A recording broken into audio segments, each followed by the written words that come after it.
It is 6 o'clock. Good morning from the 104.5 The Zone studios. I'm Will Bowling. The Titans continue to schedule top 30 visits with NFL draft prospects, and 2 wide receivers have been added to the docket.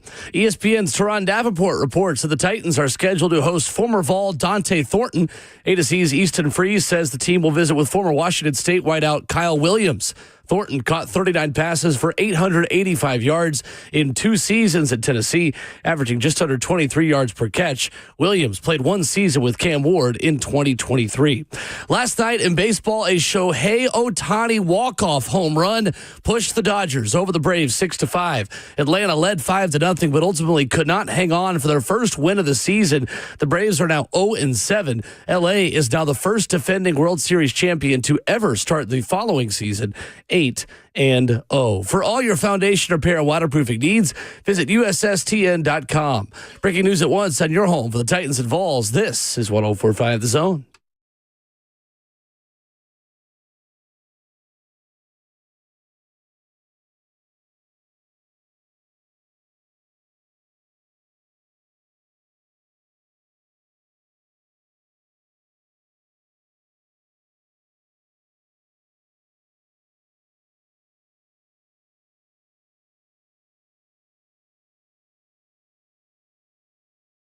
RKW is brewed by Scooter's Coffee on 104.5 The Zone. Kicking off your Thursday. And Scooter's Coffee's got locations all around Middle Tennessee. White House, Mount Juliet, Rivergate, Smyrna, and Brentwood.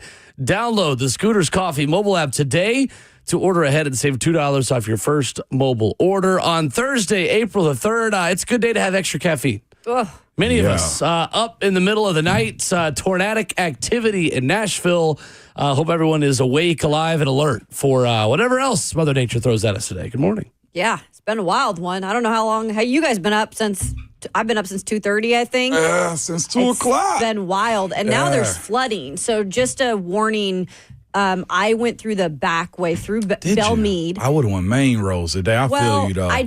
I'm so habitual, and I woke up early, didn't wake up early. I got ready early enough to get out the door. And sure enough, they put us through a detour because the roads are flooded. No doubt. Places, so how was careful. the back roads? Just for people that are on it, maybe listen to you now. Except for that one strip in the back, the Belmead, if you're going through Belmead on, what is that? Highway 100 or 70? 100? Yeah. Okay. It's fine except for that little stretch. Is it before? It's where the Belmead plantation is. Okay, and all right, everything. yep, gotcha. Understood. I've been up since 2:15, 2:30 this morning. Fascinating. When we're kids, we're such in a hurry to become adults. But there's so much to worry about when you're a kid. Being a father, having to look over the household, man. Again, salute to everybody that's in those positions. Kayla, I know you are. Will, I know you are in those situations. Not father or anything like that. You might have a fish. You ain't got no fish yet? Fish father. I'm just trying to take care of myself, man. Yeah, no doubt. Shout out, though, to Nash Severe, Sumner Severe. Nash was the National Weather System. Yeah. It was a lot of help last night. I was on Sumner Severe's YouTube page all night watching Leland Storm all last night, too. Our local news, man, really appreciate you guys. It helped settle a lot with the logistics of what was going on. Sumner County was under watch and warning, but getting clarity, especially from Sumner Severe, on where it was, gave us a little bit more ease. I was able to put Miles back to sleep. Well, my wife were. He came in our room last night because RJ staying the night at a friend's house because he drove to a game yesterday. And it was about to pour down, and he drove to school. So instead of him driving home in that torrential rain, we had him stay at a friend's house. So shout out to them for harboring our kid. But it's been a logistical nightmare at this point, man. I hope nothing crazy is going on. So I did retweet. Somebody got struck by lightning downtown. What? Oh, goodness. You're kidding me. No, serious. It was from early this Fox morning? This morning. Yeah, it was. I'll go to my profile, give you the actual answer on that. But somebody got struck by lightning. That is wild. Downtown Nashville. So My goodness, that is wild. Lightning is real. The noises were real. Sirens were going off everywhere. I heard they went off downtown, too. Oh, yeah. Yeah. Yep. That's pretty wild. Because, like you said, the local news, obviously, I'm turning it on, and Danielle Breezy is, there from what time? She gets there at like 1 o'clock. She was there this morning. Yeah, so they're holding it down as much as they can to give people updates. And like they said, they're just making people aware that even if it isn't touching down, because they don't know for a fact, right? It's the spin-ups. So they've got to prepare people to get in their safe spots, because God forbid something happen, they want to make sure everyone is safe. So. Yeah, so a person was struck by lightning near Hilton and Green Hills. Oh, yeah. I mean, the odds of that happening is pretty wild. Yeah. That sucks for that person. Also, too, check on your people in West Tennessee, Arkansas, Mississippi, too. I know they got it bad over there also. Mm-hmm. Yeah, for sure. Yeah, definitely. It was kind of crazy, and it sounded like it was the best case scenario for us, considering there was a tornado-warned supercell entering downtown in East Asheville that had hail and was rotating but never touched down. Mm-hmm. So blessings this morning that it did not become a full-fledged tornado. I didn't realize that. I must have laid back down. Yeah, it went right over me, just south of downtown Nashville, like directly over us, and or just me. And it was fine. Ooh. I actually went back to bed after that. I went back to bed around 3:30 or 3:15, I think. So I probably shouldn't have. But do as I say, not as I do. But it was interesting to say the least. Just not to be too personal, I asked you said just me. Was Peyton already out and at work at that time? Yeah, she was at work. She was? Oh, wow. Did she go super early today or just her regular time? Okay. Yeah, regular time. This is a glasses day today. I was not about to risk putting in contacts, them drying out and irritating my eyes, man. I'm glad I got those, although the prescription is outdated. It is. I got like new contacts. My right eye got weaker on me. Did it? It did, yeah. I had to go get them checked out. Not that they got weaker. It's just it was like a small adjustment. Left eye was good. Y'all might want to start calling me left eye out here. Oh, that was my favorite out of TLC. Yeah, that TLC, absolutely, man. But all in all. Rest in peace, Left Eye. TLC, the group. Oh, I didn't know that was who's Left Eye? Lisa Lopez. She was the rapper of the group. She wore the patch over her eye. No clue. No scrubs? No clue. You know the songs, though. You know the songs, don't know the person. I'm sure I know the songs. Burn down her husband's house. house. Don't go chase the waterfalls. Andre Rising. Yeah. Andre Rising burned down Buffalo Bills. To Andrew Rising? Yeah. Who comes on after us? Andrew, somebody might know. Don't burn down this house. I was just going to say something else, right? Hey, no, do not do that. He's on a beach right now, by the way. Shout out to him. Should be back today. Is he back today? I think Good so. for him with his short song. Oh, I saw that picture that Grace put up. Thighs off by I was like, okay, 70s NBA 615-737-1045 is our number this morning. I know a lot of school closed, a lot of routines different this morning. We appreciate you joining us. And again, the reminder, as always, you can stream us live, Facebook Live, YouTube, Twitter, or Twitch. As we are here live for you. And as any other warnings come our way, we will give them to you. So we will have an eye on the weather. We will continue to keep you updated on the latest things going on in that world and make sure everyone is safe as they listen to us.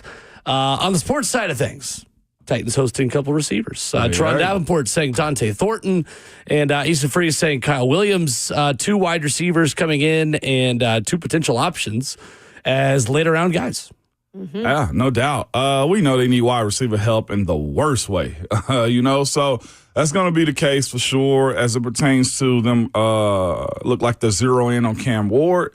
Want to set them up for as much success as you possibly can. So I'm looking forward to seeing how this draft, to be quite honest with y'all, really shapes out. Like nobody has an idea of what Borgonzi wants to do, what Chad wants to do, what Coach Callahan likes in this draft. But getting the information on these top 30s, Kayla, I saw Washington Cougars on that list. You mind telling us a little bit about him, too? Yeah, Kyle Williams, and I know Will mentioned it in the update, kind of was a little bit a sneaky guy coming into the draft. I don't think as many people saw him on their radar, and then he went to the Senior Bowl. And again, that's where a lot of guys get eyes on them and their stock starts to rise. And sure enough, his stock started to rise at the Senior Bowl. He's one of those guys that I think you could use in that slot position. He is pretty speedy, but he's a little bit smaller, right? So he's not like a who's the TCU, Jack Besh. Obviously, different body type, different type of style. But I do think that 1 year playing with Cam Ward at Washington State before Cam Ward moved on, I think that's always beneficial no matter what, to have that connection. And Cam Ward, I think, increased Kyle Williams just at Washington State. And then he came back for his senior year and had a great senior year at Washington State, even without Cam Ward. So I think this is a guy that you could probably get somewhere in the 4th round. I don't think his stock is think so raising. You think he's going to go in the 3rd? I've seen him in the 2nd. Jeez Louise, I would have never People have been reading that. your tweets. I guess so, right? No, but in all seriousness, I mean, then if that's the case, there we go again. We'll have the conversation later today about what you do in the 2nd round. And, they're going to have their best available. Do you go with that? Or do you say, hey, let's get a wide receiver who's worked with Cam, or let's get a guy like Dante Thornton, where I don't know where he's predicted to be at this point. Day three. Yeah. So it's interesting. Thornton, a lot of avenues. As well as Dante Thornton tested, though, it will be interesting to see how much that helps him. 6'4", 205, 4'3", 40. With a 1.53 10-yard split, a 9.8 relative athletic score. Broad jump, that was pretty good. The only thing he didn't do well was the vertical. He only had a 33-inch vertical. Only a 33-inch vertical is a wild sentence to say. Interesting. So Zach Lyons has a graph of every top 30 visit that has been scheduled so far, according to reports. So here's who we know has scheduled top 30 visits with the Titans. Abdul Carter, edge rusher. We have Femi Oladejo, edge rusher. We have Cameron Jackson, interior defensive lineman. We have Charles Grant, tackle. Shedeur Sanders, quarterback. Cam Ward, quarterback. Caleb Johnson, running back. Of course, that was the Iowa running back. Terrence Ferguson, tight end. Isaiah Bond, wide receiver. Travis Hunter, take your pick, wide receiver / corner. Dante Thornton, Kyle Williams, both wide receivers. So that is a total of 4 wide receivers, including Travis Hunter, if you're taking him as a wide receiver as well. That's a good group of prospects, though. So far, so good. It is. It's names that you're familiar with, which, I mean, those, if you're familiar with them out of college, then they made plays, too. And that's what this team needs, is some playmaking type of guys. Dante Thornton, that is fascinating. Like, didn't have the production level, right? But the explosiveness shows up, and the breakaway speed. I mean, the game he had against Vanderbilt alone, where he caught the slant over the middle and then took a Nico 10-yard slant for 80 yards and a touchdown. I think a lot of Vols fans watched that and asked, okay, why aren't we doing more of that over the season? True. But when he had an opportunity, he was good.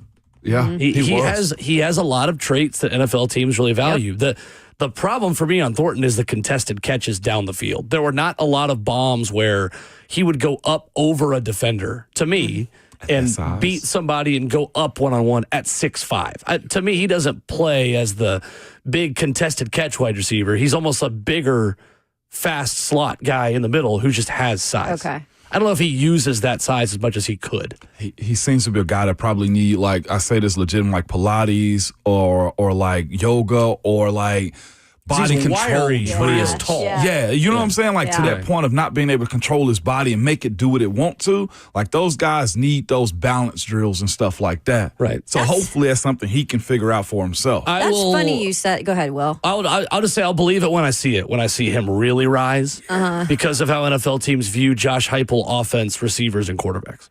So you were talking about that body control, right? Yeah. Real quick. We can tease it. Yeah, we can talk about it a little bit more if you want to. I just wanted to mention that with Traylon Burks and some stuff in the training camp that we saw with some of the way that he went down with catches too. And that was kind of a point of concern even during training camp. For sure. Yeah, we can talk about that a little bit more, what guys do in those situations. We'll do that, and we will hear a very insightful answer from Brian Callahan talking with ESPN's Kevin Clark about what it's like mentoring a rookie quarterback should he have to do it again. Some really interesting stuff coming up next.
The Wellness Institute of Nashville gets athletes back in the game with state-of-the-art equipment and expert knowledge because it's important to get you better. The Wellness Institute is offering 47% off the non-surgical spinal decompression. It's a big 47% offer. Tell them you heard it from Ramon. Go to painisback.com and get better with the Wellness Institute.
RKW, Ramon, Kayla, and Will continues in hour one this morning. Coming up, we've got Coach Mack at 7:20. As always, on your Thursday mornings, going to talk about Titans draft priorities after the number one pick.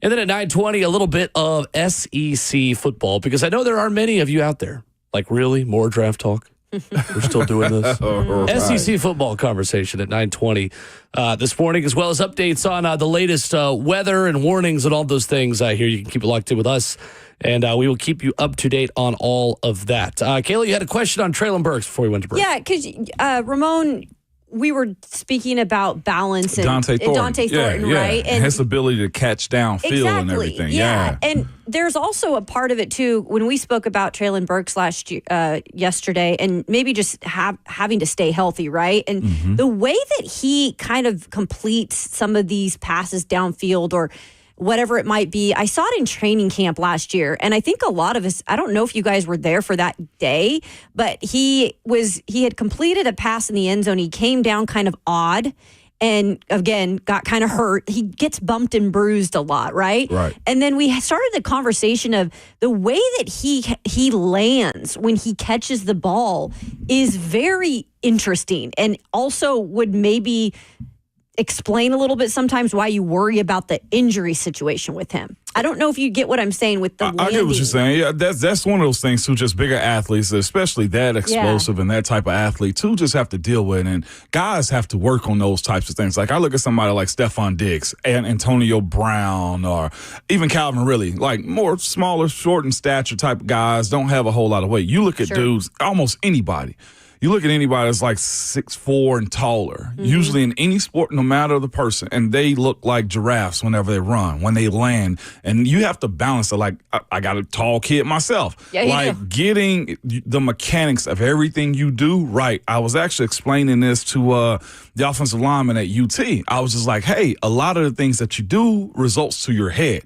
Like, if your head is going down, your body goes down. Like, your arms, your legs, everything follows those. So I like to say when athletes, specifically young athletes, finally get tight, like they start lifting, they start getting a little bit stiff as far as their muscles and bodies and stuff like that. That's when you see the finished product in them. Like, I'll throw a guy out there like Myles Garrett. I'm sure Myles Garrett was probably, 185 at 6'4" or something like that when he was younger, and nobody really saw what he could turn into. But like coaches that have seen those body types before recognize what it's going to turn into. Like I look at Jason Pierre-Paul.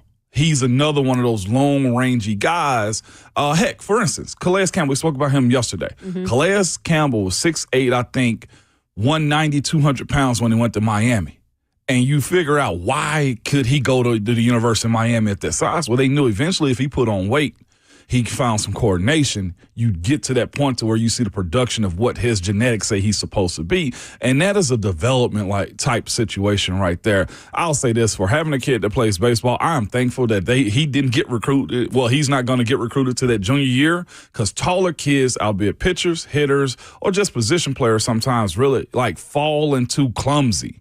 You know what I'm saying? That category. Yeah. And wide receivers, Traylon is still figuring that out. It's and Will like bringing up like Dante Thornton, like ability to control his body, know when to jump, know how to jump it's a continuation of learning yourself. And you got to honestly make a lot of plays to give you grace. That's a good point. To actually develop that too. Yeah. You know, like if Traylon had got one or two of those down the field passes, he'd be given more grace. You know, human beings that big have joint pain that we mere mortals don't really have. Right. Also, especially when you're running around with so much strain on your soft tissues and on your joints and on your heels and your ankles and your knees and all of these things. Like, there are some people that just literally cannot stay healthy because they're so big and they're moving so much. They're always hurting. And that, unfortunately, might be the boat that Traylon Burks was falling in. That, like, just learning how to fall might not be enough for him. That's an art.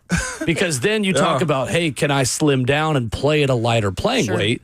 Well, but then you aren't as explosive, and when you do hit, you're getting hurt when you hit the ground. So, like, it is a double-edged sword. Like, would you rather have the soft tissue and the joint pain, or would you rather have just overall pain when you get flattened because there's not as much of you to tackle anymore?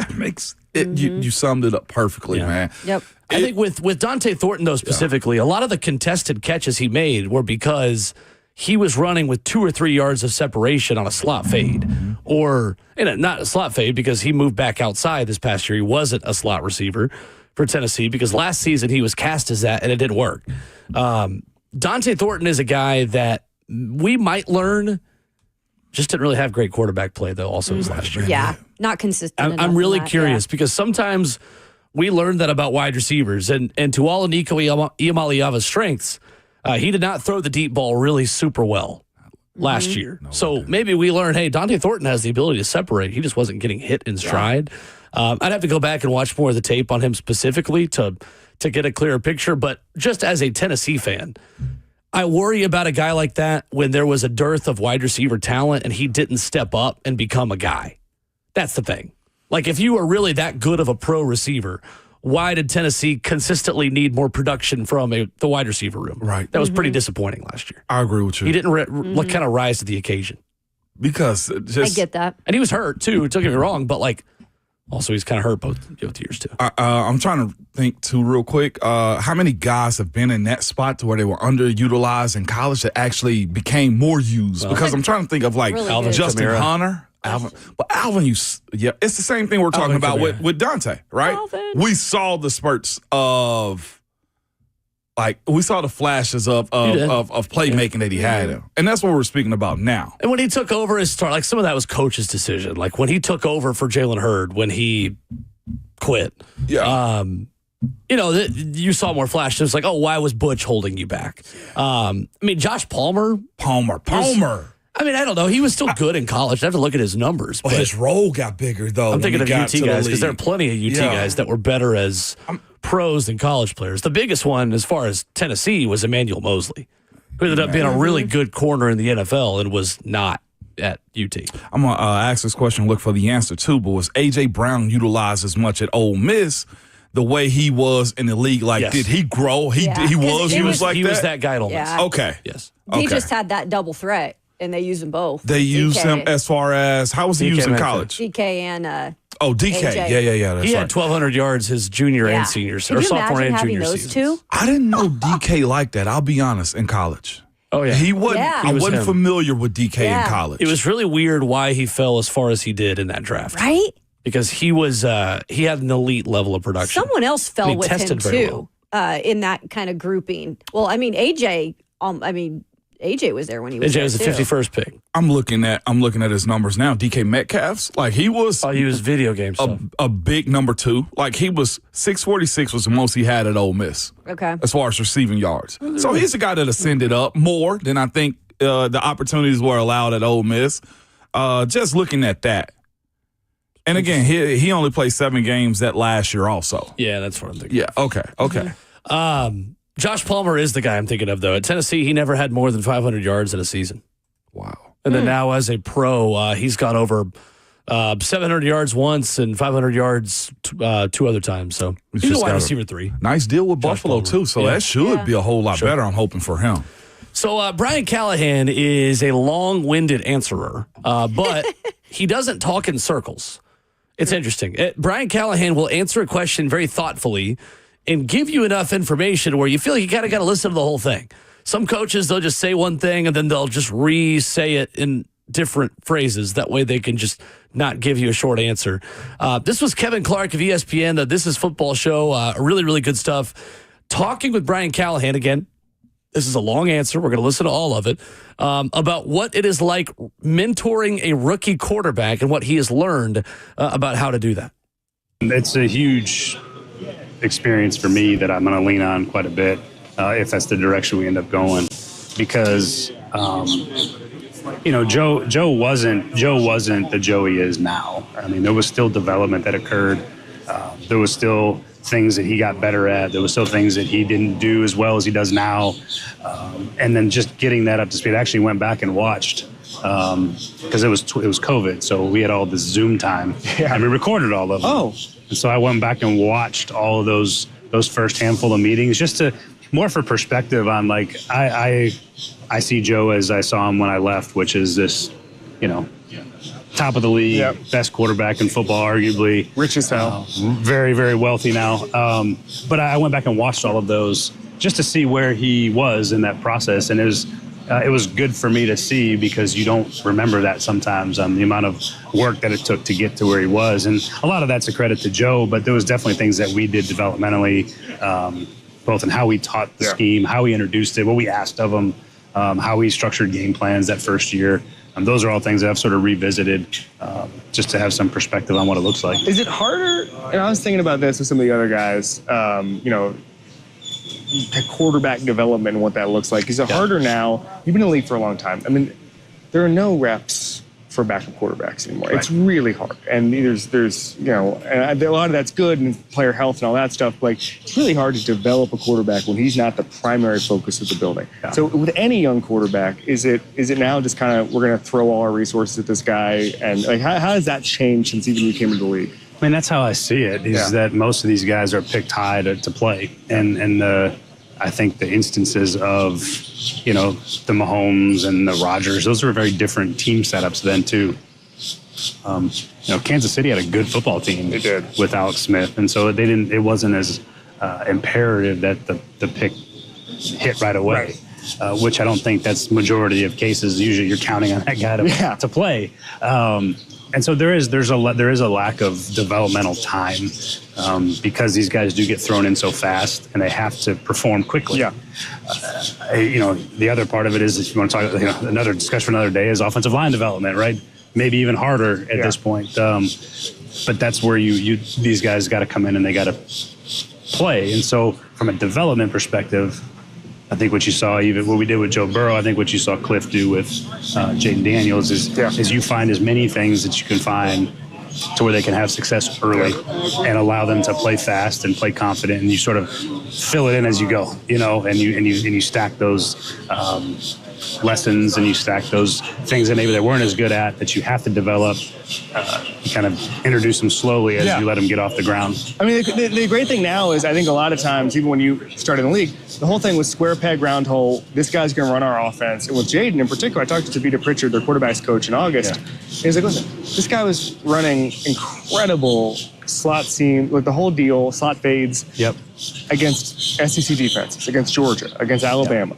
Guess what? He's going to be, if he could do it at 80%, clip or whatever, he's going to be able to do it with some success at the NFL. I think that has been the biggest change, I think, in the last maybe 10 years, especially as the NFL has got more comfortable with the spread, is, hey, we like what this guy did at the college level. Let's just run some of those plays. And you had that with Joe as well. Yeah, our goal, even, I've probably said it before at some point, maybe even to you, is our goal is to make year one in the NFL feel like year three at LSU. Yeah. And so you said it in print, though. It's a dying medium. Now we can do it on podcasts. There we go. But I think that's what the difference was, is that we took a lot of feedback on what he did well at LSU and tried to incorporate as much of that as possible. Now, we have a lot of the same things, and so it's more, do you like this concept? Yes, I do. Okay, well, let's just do a lot of that. Yeah. And that allows you to get off the ground a bit. I think Washington did a great job of that as well. Yeah. So that is Brian Callahan. Again, a long interview there with Kevin Clark, a piece of it from This Is Football with ESPN. I really like the answer about our goal for Joe Burrow was to make year one of the NFL feel like year three at LSU. Mm-hmm. It's now more, do you like this? Then let's do a lot of that. And that sounds a lot like Cam Ward beat Cam Ward when they drafted him. What did you guys take away from that? 100%. The first thing I took away is where we're talking about year one feeling like year three of college. Is this what we just spoke about with Traylon Burks and his ability to catch down the field? Like, the earlier you have success and consistently show that, look, I'm not going to be perfect, the more we can build upon the good things that you do. Mm-hmm. And I just want to say real quick, and this conversation ain't about him, but that's also one of the things that detracted away from Will Levis's start to the season. He had no success for you to build on. And, like, it's a smart approach to watch a guy be good early and know that, look, we can pour more into him. So having a guy that you feel is super dynamic in Cam Ward, if he comes in that door and you're going to give him the reps, because coach acknowledged this team's situation isn't like Green Bay or Kansas City. Find what makes him successful and do that thing. And it's kind of funny hearing him. I changed my tone a little bit. It sounds like he does have more time in the conversation that Borgonzi and Chad and him and Miss Amy have had. Mm-hmm. Yeah, it kind of does. And in the way that I think Brian sounds and probably should be excited to be a part of finding a quarterback where he can agree, like, this guy could be the franchise guy. It might take a minute, but hey, we're going to adapt to him just as much as he needs to.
There you go. All right. All right. Well, first warning of the morning. Yes. It's a first for me. So make sure if you're in that area to do exactly what they said and take cover. Be cautious more than anything. No matter what you think is going to happen, just go to your safe place. I 100% agree with you.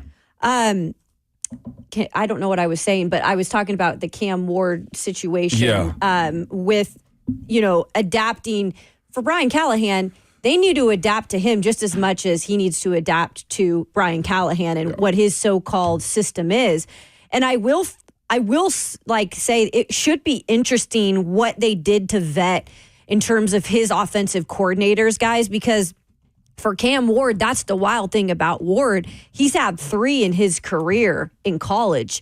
So Eric Morris was at Incarnate Ward, then followed him to Washington State, but then Ben Arbuckle took over. And then he went to Miami for Shannon Dawson. So he's had 3 different offensive coordinators.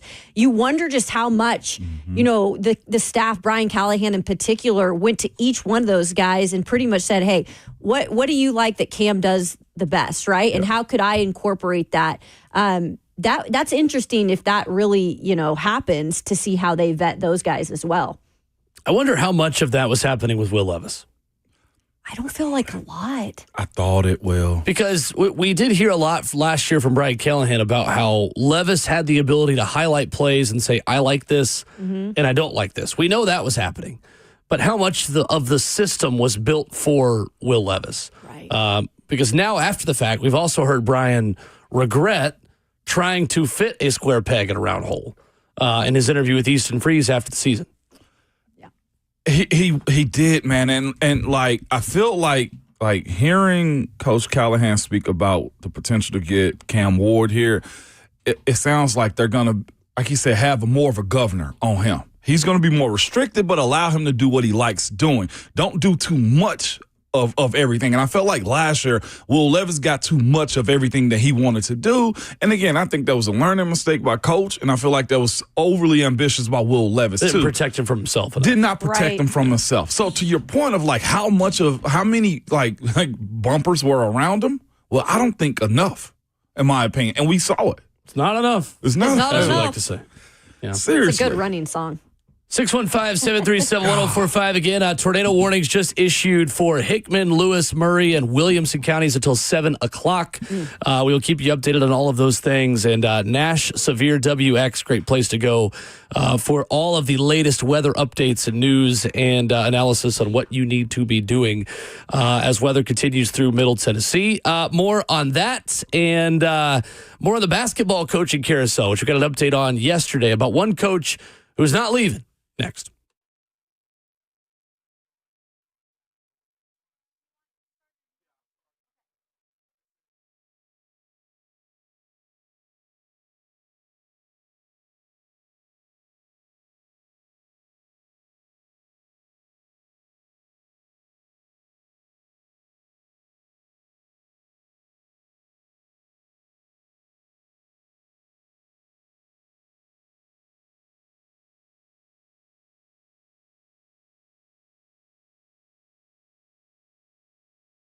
It's Ramon and Kayla here for Window Nation, y'all. April's a great time to spruce up around your house, man, especially during Window Nation's buy four, get four free sale going on right now. You could pay nothing. Listen to this year. You can pay nothing to 2027. If you want to buy a house full of windows, they'll include a free entry door also, Kayla, plus a lot more. That's right, a lot more. And guess what? This might be the perfect time of year to be thinking about getting new windows.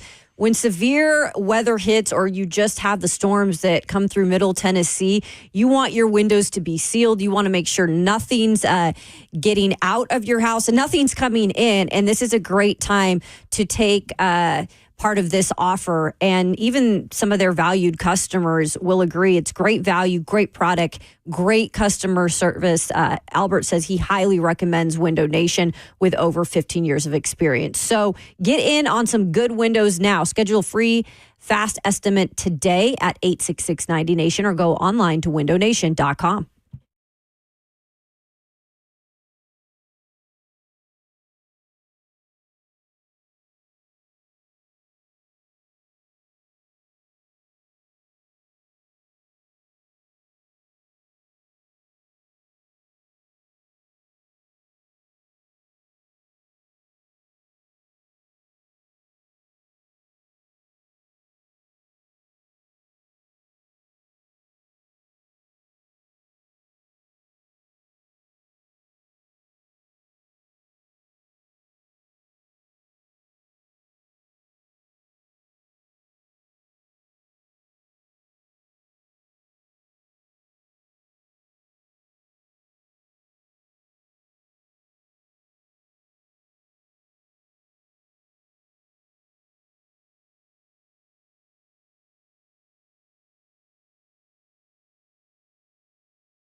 RKW on 104.5 The Zone is brewed by Scooter's Coffee, wrapping up hour number 1. We'll tell you what scouts are saying about James Pearce Jr. coming up in hour number 2. I feel like I'm at a Tennessee football game hearing this song. I'm shaking my head thinking about how corny this song is, respectfully. Who sings it? My man can be critical of it. I love it. Matt Don't lame him. Stillwell. Okay, okay. so not a big name. It's Cheesy. yeah. Cheesy. Say it Not nice. everything that comes out of Knoxville is nice. great. Not every. Just most of them. Wow. Chris Beard will not be Texas A&M's next head coach. Not a huge surprise, but like I told you yesterday, Texas A&M hates Texas more than they love A&M, and they were always going to start their search here. They were, man.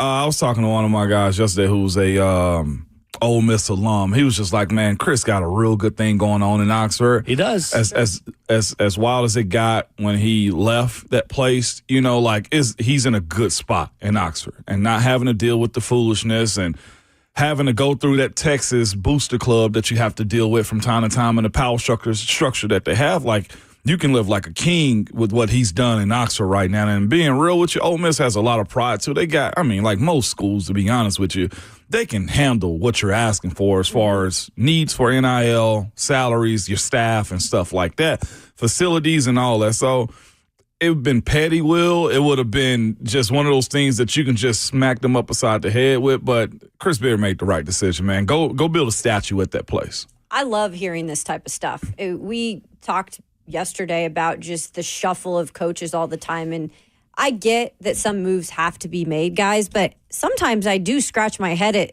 was that a lateral move? Was that, I get the money thing sometimes, but if you're in the midst of building something special, does that make sense to do that? How much does, I guess, winning and keeping guys together and building something mean anymore to people and to coaches? And so for Chris Beard, if he were to up and leave to go into A&M, it would have been for the money, clearly. Right. But it would have been sad to see what he's building here, because I think we were all a little bit surprised, even with Ole Miss making it to the Sweet 16. I did not see them making it to that point, at least, from what I saw throughout the season. They were good, but I didn't see them as a Sweet 16 team. And I think that's a good little run to have, too, to create some more hype there in Oxford. You've got Lane Kiffin, right, who has continued to stay at Ole Miss as the football coach. Now Chris Beard kind of building something with the basketball program. That's something to be proud of. I know it's hard to keep intact, but this was a good move, I think, for They got Chris a good Beard. little staff there. I hate to say good little staff, but their women's coach has done well. The men's coach, that's true. Chris Beard. They are checking a lot of boxes in Oxford. It's best for their boosters, their money people, to keep that together for sure. So Brian Davis, longtime reporter in Texas, said, according to sources, A&M officials genuinely believed Chris Beard wanted their job. Said especially when Beard initiated contact through intermediaries before the Aggies had a vacancy. So Beard, a native Texan, told A&M people about his passion for the state and his newfound desire to beat Texas. Beard purposely avoided it says TU departure topic this season. He remains close friends with now former Texas coach Rodney Terry. When the A&M job actually opened, Beard leveraged A&M's interest for more money from Ole Miss. A&M officials understand the importance of the hire, but on to the next candidate, pressure building on AD Trev Alberts to get it right. That to me screams, hey, put out there that he actually reached out to us. For sure. That way, when we end up getting the George Mason coach, everyone knows that we had a big swing. We just ended up going for the guy that leveraged us for more money. It's basically what Mike Gundy's done to Tennessee like 5 different times. It just screams an AD that knows that he's not going to get as big of a name to replace the guy that just left and is going to have to settle for someone that most of his fan base has never heard of. And, they're not lying. Obviously, there's a lot of things that tie him to the state of Texas. Obviously, he spent time going to Texas. He played there. He coached there. He coached at Texas Tech. He coached in North Texas and Incarnate Ward, by the way. He's been in Texas a good chunk of his career. But I love... Can't escape Incarnate Word. I know, right? I love that little thing of you saying that that's probably a little play that A&M was doing just to say, hey, by the way, we did our due diligence. Like, we did what everybody wanted us to do.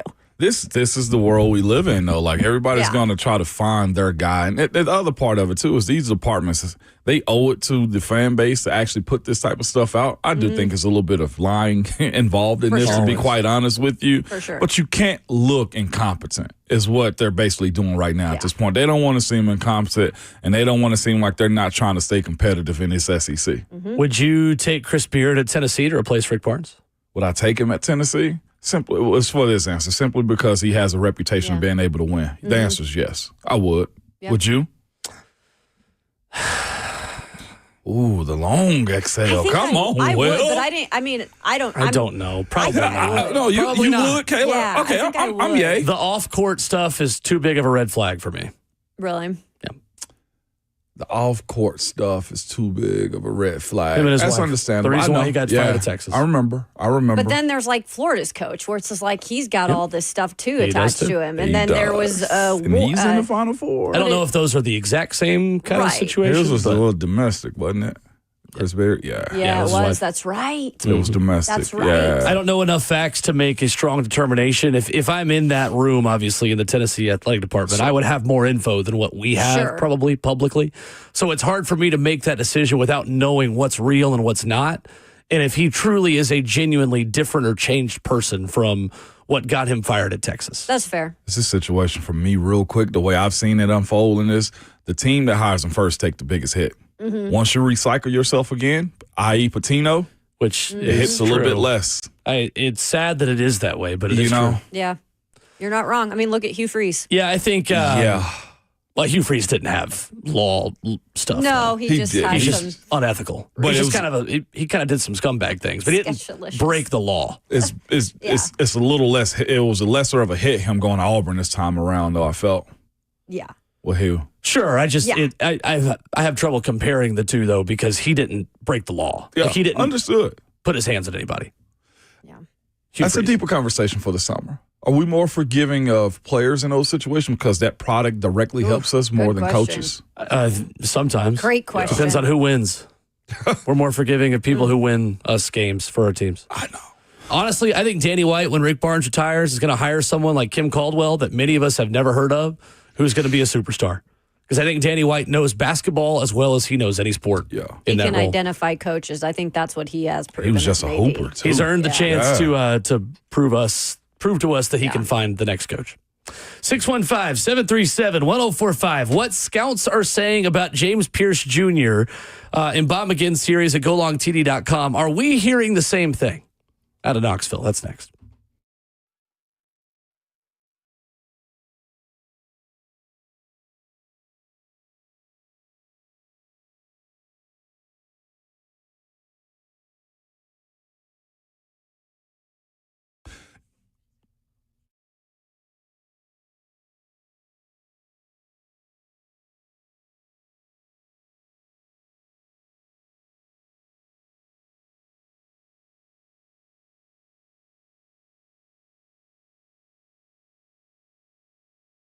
It's Ramon Foster Hiller, Plumbing, Heating, Cooling, and Electrical. Good people, they've been around here and in business since 1990 and are family owned and operated. Jimmy Hiller, recently named one of the most admired CEOs.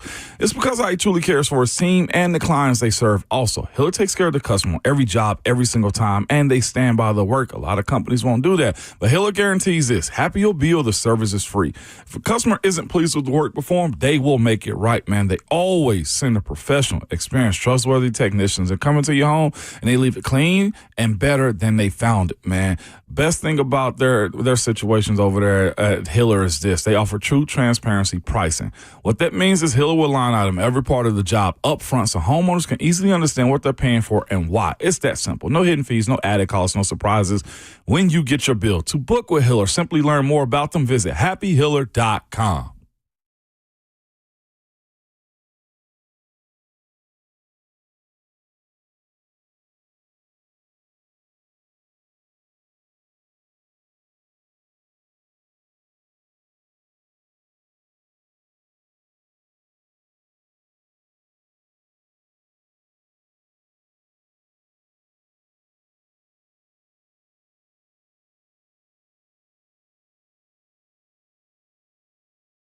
One word that comes to mind when you think about Genesis Diamonds, integrity, all right? This is a company built on a solid foundation with total transparency and honesty. This is why they don't have commissioned salespeople. They pay their employees, not you. So they aren't under pressure to sell you anything, and you aren't under any pressure to buy. They share with you the long-held secrets of the diamond industry, teaching you tricks to maximize the value of your purchase. They show you how to buy like a dealer buys. Another thing at Genesis Diamonds, they don't play the pricing game. Unlike other jewelers, they work on a very small margin, and they don't mark up to mark down prices. They offer the best value price every day. When they do have a sale, it's the real deal, not one of those phony events either.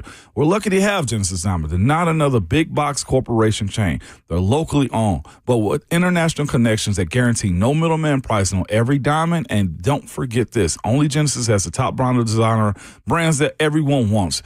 They were handpicked by all the top designers because only Genesis meets the highest standards in quality and customer care that these designers demand. You will love the experience there. Trust me. Genesis Diamonds. They're located in Green Hills and Cool Springs.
It is 7 o'clock. Good morning from the 104.5 The Zone studios. I'm Will Bowling.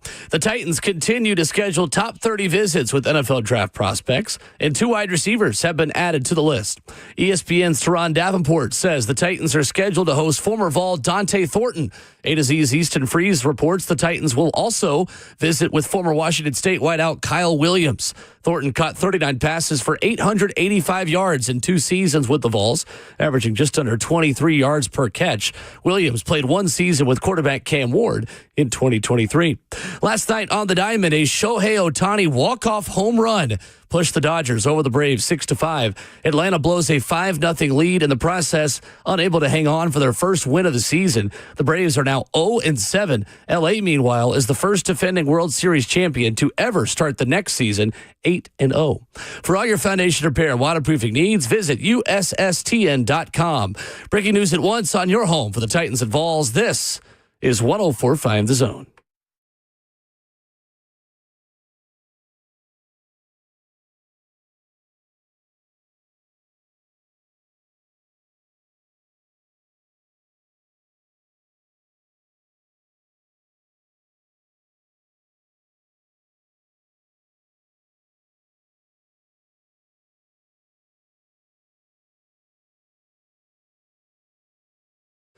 RKW Hour 2 on 104.5 The Zone. Ramon Foster, Kayla Anderson, and Will Bowling continuing on this rainy, stormy, and like somebody's taking pictures in the sky morning with all the lightning going around, keeping you up to date on the latest warnings, the latest weather information around Middle Tennessee. I know a lot of people likely did not have very restful nights. Make sure you download the Scooters Coffee mobile app today. Order ahead and save $2 off your first mobile order and get you some extra caffeine this morning. You guys deserve it. Yeah, definitely. sure. Earned it for sure. He was up since 2:30 this morning. Take a nap if you can today, because I think we're going to get more weather. Well, the tonight kids or are tomorrow. home today. Yeah, that's right. Yeah, Yeah, that's the right. There are no Schools are school. closed. You guys ever just sleep through the night? I No. got a feeling that's what you do did. mean? Like, Nope. Always. like with warnings? Back in 2020, the March 3rd Yeah. tornado, I was living in Bellevue. It was about 2 miles from our apartment. Oh, yeah. Slept right through it. Same Oh, here. wow. Actually, I woke up in the middle of the night to go to the bathroom. I said, hey, this is loud. Okay, I'm tired. I'm going back to sleep. I slept through that one too, actually. I did sleep through that 2020. one I because was my downtown. dad was here. No way. Yeah, and we woke up and we're like, can he even get to the airport? Man, Because y'all that are- thing hit. Y'all are some savages. Yeah, every storm, doesn't matter how bad it is. My wife is the one that has to wake me up. Otherwise, not waking up. What size Now pants I do. she's getting from the store? Right? He didn't get it. It got me yesterday. My bad. I don't hear the sirens. I just hear my phone. Yeah. Golly. If my phone goes off, then I'm up. Yeah, no, I'm definitely up. Well, I was barely asleep anyway for the most part last night because I knew it was coming through. Justin, real quick though, like, is your wife that way because she had something like that happen as a youth, or you just like are oblivious to it because hey, whatever happens, happens? No, she just is a light sleeper. Oh, So she hears everything. She's got her phone on loud. I've got my phone on loud for weather alerts. Don't hear it. don't hear it. Yeah, you should just go ahead and turn yours to vibrate at this point. Like the other day when, like over the weekend when we had those storms, like if she didn't wake me up to possibly go downstairs, I would have just slept right through. See, I think that's new because I don't believe that they had that back when that tornado hit. Because I don't remember getting those loud. I don't remember getting warnings. that until we had the December one. When we had the Right. December one, that's when the Yes. my alerts were going And bananas they call like you that. now, too. At least I didn't get a call. they I call had 3 me. missed calls. You did? I had like 7 missed calls. I think it depends today. on what county you're in. Oh, Yeah. It might be a Davidson County thing. Rutherford County sends you text messages. Yeah. Like, I look get at- text, look at this, guys. texts and calls. Did not get that. I'm the same exact way. Yeah, like missed no, calls. did It's not like- get that. I gotta have my people holler at y'all people then. Well, I was I'm like, who's up calling anyway. me at 2 a.m.? Him. The Him. Nashville extreme Yeah. weather guy. Big dog is who was calling you at that point. But again, we said it earlier, man. Hopefully everybody's safe, man. Be on alert. Get your alerts and check on your people too. I think West Tennessee got hammered. Checking on my folks also over there. Again, Tennessee strong, man. That's how we live this. Yep. No doubt. So we've been following Bob McGinn's series at golongtd.com, a longtime NFL writer who has been putting out what scouts are saying in the NFL draft process for a long, long time. And the James Pearce part of it is very interesting. We have talked a lot about James Pearce on this show. We have covered the on-field. We have covered the off-field. So here's what scouts are saying, and we can react to all of this, so what we feel like is real or not. Third-year junior, one-year starter. He's talented, one scout says. Built like an NFL player. Twitch, can get off the ball, got production. Some scouts are worried about the guy. I was at a game, and the guy was just a complete lone ranger. By himself on the sideline, standing 20 yards away from anybody on his team. Didn't look like he cared at all. Claims he was a captain and a leader and all that stuff, but it's just one of those things that he might just have been anointed that versus earning it. Traits-wise, he's for sure first round. Blazing 40, but his vertical jump was the poorest of the top 20. Really liked the get off and burst and speed around the end, a second scout says. Not a lot of power in his rush, but he can really run. Didn't play a ton of snaps like you would think. Not soft mid-first round. Another scout says there is concerns on James Pearce Jr.'s character. A lot of emotional outbursts and inconsistency. He's not quite Von Miller, but he's got that kind of ability to turn the corner and get home on the quarterback. More of a one-dimensional player at this point in his career. Not heavy enough to play the run. Don't know about that one. He's a leaky tackler who falls off too often. He had top 5 buzz coming out 2023, and then with more attention focused on him, he disappeared in some games. Let's take a pause there. What do you agree or disagree with? What I agree with, the Lone Ranger side of things. I think he lives in his own world at times. And that cannot be, that can be a good thing at times. So some guys like that as far as it goes. It's not a fatal flaw. But it's not a fatal flaw. Right. Twitchy for sure. All his attributes are there. I didn't know that the vertical was going to be somewhat concerning, but he also showed that the speed is there. So I don't know how that didn't translate over into his speed. But again, the anointing of being a captain, that happens with a lot of guys on campus. Not a huge concern of mine. That's just college football. That's college football. A lot of guys become captains because they're juniors and seniors also, because they're expected to make plays for one another. It is concerning, though, that it's so hot and cold with how he's evaluated, is what I take from it. Sure. I'll say this also. I feel like you get the best out of him if you got a head coach he respects. Okay. Here's where I am as far as James is concerned. I think James need a stern, either defensive line coach that can go toe-to-toe with him. He needs a head coach that he respects and is firm, and a culture. And that can be a lot of guys. I'll say this, Jalen Carter needed those things, right? Like if you pair, like if I'll be quite honest, I don't know if the Titans culture is fit for him right now. Okay. And I say that with a lot of respect, though. I say that in the sense of you got Jeff and on that side. You got a younger defensive coordinator in Denard, right? Yeah. And you're in the middle of figuring out how to win football games. And I think he is the type of player that may benefit from going later to teams that are a little bit more established. They got a veteran presence that can keep him in line, because here's where I think he acted that way. It's because you tell me I'm top 10, I ain't got to do what the rest of y'all do. I'm the big chief here. And when you get humbled or have the respect factor of your teammates and you got to fall in line, because, look, we going to run this ship no matter what you do. We're good without you, James, is what he needs to hear, in my opinion. So in that manner, then, what would be like a good team? And not saying he'll go to that team, but what would be the good culture, the good type of team that he could have all of that? I'm just curious. He could have all of that? Buffalo. Okay. I would say Baltimore. I would say Philadelphia. Philadelphia popped into my mind, yep. Yeah. Okay. Chargers. Respect the head coach. Field Yates' new mock draft, he has James Pearce Jr. going to the Ravens at number 27. Okay. And that's a Raven. See that. James Pearce Jr. is a Raven. Is a Raven. He fits the mold of what they like. Yes. So what I didn't like about the evaluation, first of all, there is a lot of like character stuff here. And there's more we didn't read here also. Yeah, we've not read the whole thing. Real quick, just with the one thing, though, that I saw that I was like, okay, the one scout that was like, not a lot of power in his rush, but can really run, and then said didn't play a lot of snaps like you would think. I don't really like that one either, knowing what Tennessee did defensively with rotation this year. I didn't like that. I thought that was lazy. People are holding that against James Pearce when that's just the way Tennessee's defense operates. Exactly. That's the one area where it's the one thing about NFL draft people that annoy me. Just watch the games. Yes. Just watch college football. If you watch Tennessee play defense over the last 5 years, under Ronnie Garner as the defensive line coach, you know that they rotate guys like hockey line changes.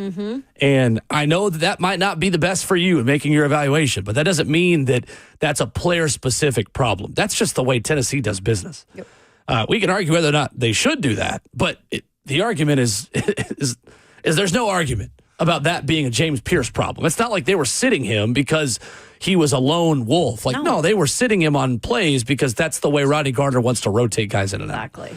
The one quote that I think is most strong, we've not even read yet. One scout says, Pearce belongs with the top 3, but the mental part, the personality part is what I would say pushes him down. You knew at the combine he would put on that show, and he did. He did not disappoint. He probably goes after Williams, Carter, and Stewart in the edge rusher discussion, meaning Michael Williams, Shamar Stewart, Abdul Carter. Yeah. At Tennessee, he was literally a no-go. I don't believe this next part. You ask somebody there, hey, if you had a chance to come to the league, would you bring this guy? They're like, absolutely not. on his own program. The whole team's working out, and he's in his apartment. They didn't know where he was. I have a hard time believing that people in Knoxville, if they got an NFL job, wouldn't want James Pearce Jr. I think you want him. You do. Because I do look at his situation and say to myself, or I'll say this, he needs a strong figure at all times around him. And he had it in Rodney Garner. He had it in Rodney Garner. He had it in Rob Ayers also. Mm-hmm. And you got the best out of him. You had the respect factor of knowing that, look, you're going to get it out of him. Again, college is a whole lot different. I've seen players who've been bona fide first-round draft picks get drafted first round and have these types of things happen still. It's a matter of them saying all of this and knowing that you're still going to take him in the first round. You don't pass up on this talent more times than not. I'll say this. I'll add this to it. He's no later than like top second if he does drop. So if he's there at 35, are you willing to take him? If he's there at 35? For the Titans. Because I know you just said a minute ago, you don't feel like the Titans are the best fit for him. Not right now. See, I wouldn't mind pairing him with Tracy Rocker. Because I think Tracy Rocker and Rodney Garner are cut from the same cloth. Both Auburn guys, both Auburn defensive line guys from back in the day. I think Tracy Rocker could get the best out of James Pearce Jr. I do.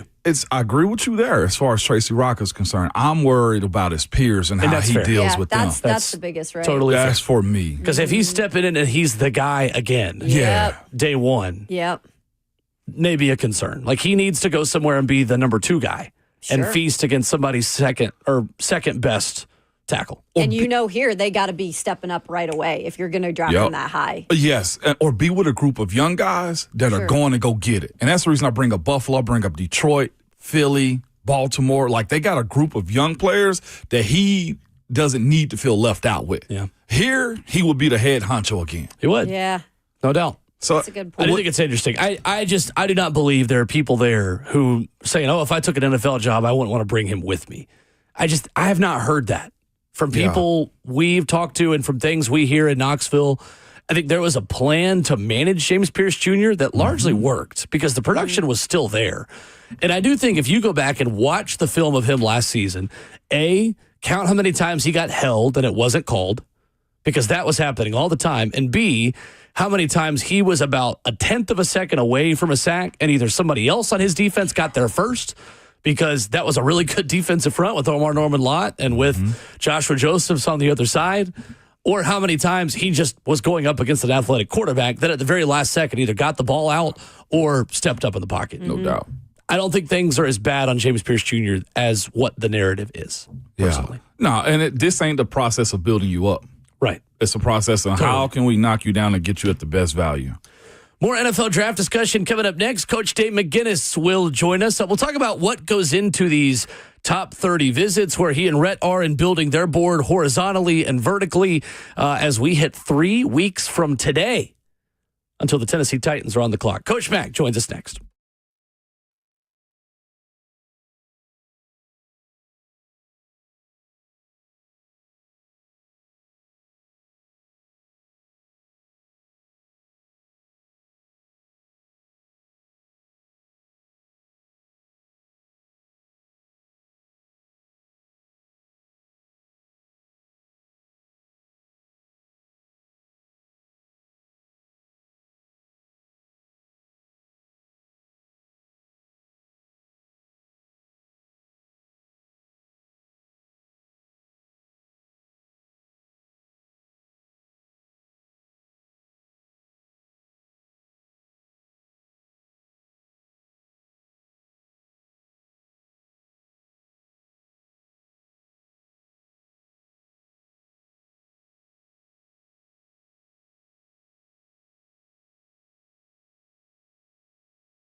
The Wellness Institute of Nashville gets athletes back in the game with state-of-the-art equipment and expert knowledge because it's important to get you better. The Wellness Institute is offering 47% off the non-surgical spinal decompression. It's a big 47% offer. Tell them you heard it from Ramon. Go to painisbad.com and get better with the Wellness Institute.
RKW on 104.5 The Zone with a full crew in studio. Ramon Foster, Kayla Anderson, and Will Bowling. Joined Thursday mornings at 7:20 by Titans Radio's head coach, Coach Dave McGinnis. Brought to you by Two Rivers Ford, the South's most trusted Ford dealer, Two Rivers Ford. Mac, how we living? Good morning. Morning, guys. Well, just dodging all this weather for 7 hours like everybody did. Mm-hmm. Yeah. I know, for real. I'm glad to hear you didn't blow away over the night, man. I'm glad you're good, Well, Matt. I mean, it was that was 7 hours worth of real stuff. Yeah. Sure was. Sure was. I know what the area of the country you grew up in, Mac, you have plenty of experience, I'm sure, unfortunately, with all of the tornado stuff that just follows you wherever you go. Yeah, the difference is out there, it's so flat, you can see it coming from a long way away. Crazy. That's very true right there, Coach Mac. You guys can see it. Well, everybody was marked safe here in the studio last night and this morning. So I'll tell you what, there's a lot of caffeine and tea going to be needed today, Coach Mac.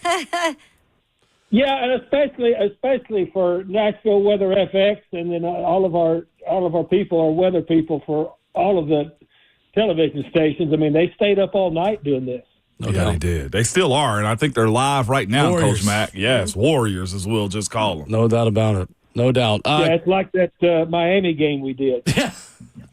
Truth. How long did the rain last, Coach Mac? Or when did it start? Because I knew it got saturated, but how long did it last? Or was it just a torrential downpour for like 30 minutes that soaked it like that? You talk about it, Miami? Yeah, Miami. Miami was the lightning was the problem. Oh. It was a lightning delay, and then it never would lift. It just sat there. So we were on the air for nearly 8 hours. Jeez. Yeah, that's a long day, Coach Crazy. Mac. Long day and long night. Recovery was needed. These are suppressed memories that we're bringing back up, Mac. We apologize. We need to start your day off with better thoughts than this. Mac, with top 30 visits, where are the Titans at in terms of fact-finding? And as they bring in some prospects and a couple more we'll ask you about who are reportedly coming to town for these top 30 visits, what are those days like for the organization and for the prospects as they get to town? Well, you've got a very detailed plan as far as to what you want to go through, and you've got very particular people that you want, and it's different for each player. It's different, and it's a 30 visit, and so the 30 visits can entail everybody from somebody you're thinking about in the first round all the way to the end of the draft. It's people that you want to get a little bit more information on, but they just don't come in and talk to one person. They really get some touch points, throughout the entire organization. And then depending on which position it is, you always have a board meeting, a football meeting with coordinators, with the head coach, and film sessions, because you've got them the whole time. So it's really a good time to put them through the paces as to what you want them to do. And it's really tailored towards the individual, depending on what you want to get or how much information you have or how much information and how deep your scouts have run with the people and say, hey, we need to dig a little bit more on this guy, and here's what we need to find out. So it's different for everybody, but it's very well thought out. I mean, and everybody has a particular plan when they come in for a 30 visit.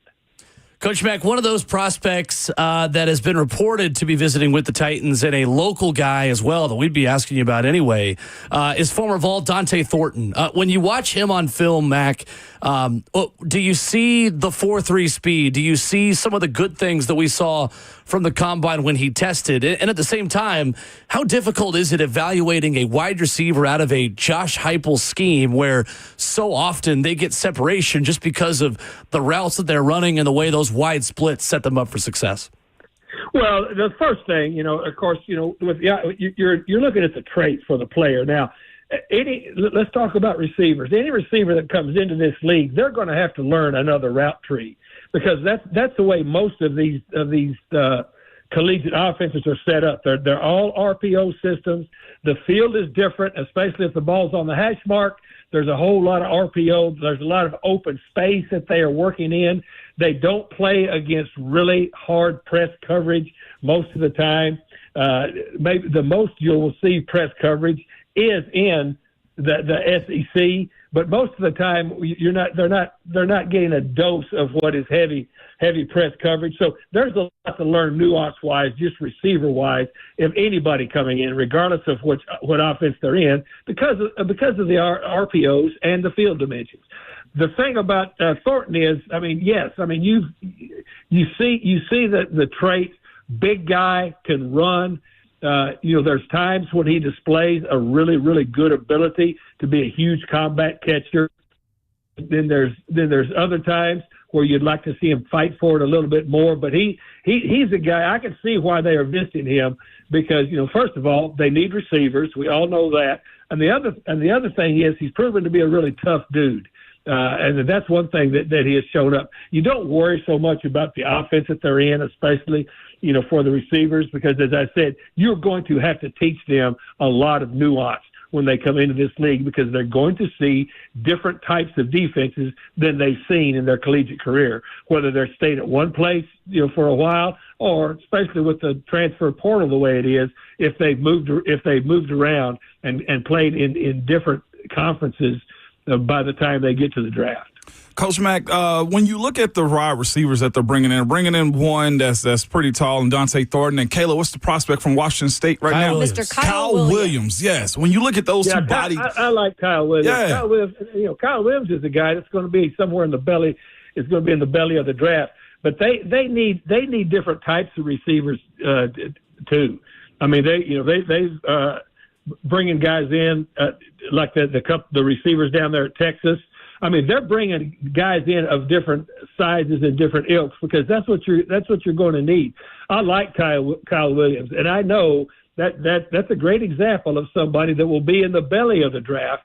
That if he's there and they haven't been able to get the receivers that they want, or the way the draft board falls out, I can see why they're vetting him pretty hard. No doubt about it. With that being said, like a guy like Dante Thornton, also that runs a 40 at his size, how much, Coach Mack, does that intrigue you more than his tape does when you're evaluating a guy like him? Well, I mean, you look for traits. The first thing you do is look for traits, and that's what you want. And then, when you bring them in and talk to them, then you see what their grasp is of not only what they were doing, but you also try to coach them up a little when they're at your place and see how well they can grasp concepts. But look, and I've always liked Thornton. I mean, I watched every game that the Vols play because, I do the coach to coach for 20 weeks with Doug Matthews, and we zero in on the Vols. That's who we watch during the Southeastern Conference. And I like that. I like him a lot. But I like him because he's a big physical receiver. He's got speed, and he's got some toughness to him. Coach Mack joining us this morning on RKW. we're going to have this discussion, I should say, later in the show today, Mac, about that second round pick. Right now, in the second round, if they don't trade down or anything like that, in the second, what way do you go? Can you explain to the people a little bit about how a draft board works? And in some cases, you do just take best available. What do you do in terms of navigating that spot this year? Well, first of all, we know that there's plenty of slots that they could fill with this football team. I mean, that's where they are right now. You know that. Now, you start zeroing in on positions. You look at edge. You look at receiver. But this is Kayla, where your horizontal board comes in, and look, this is different. This second round pick is valuable for this reason. You're at the top of the second round. You've given everybody has had a chance after the first day to reset their board, to reset their thinking. You're sitting in a position where there may be some people very interested in coming up for that pick.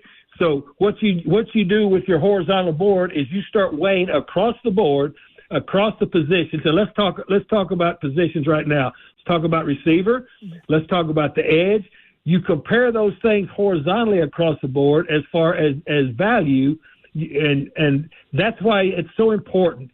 Setting that vertical and horizontal board up to the draft is so important, because as the draft unwinds, that's what you do. You wait about 15 minutes out before your next pick. You pull people horizontally across all the positions, put them up in a bullpen, and then start discussing.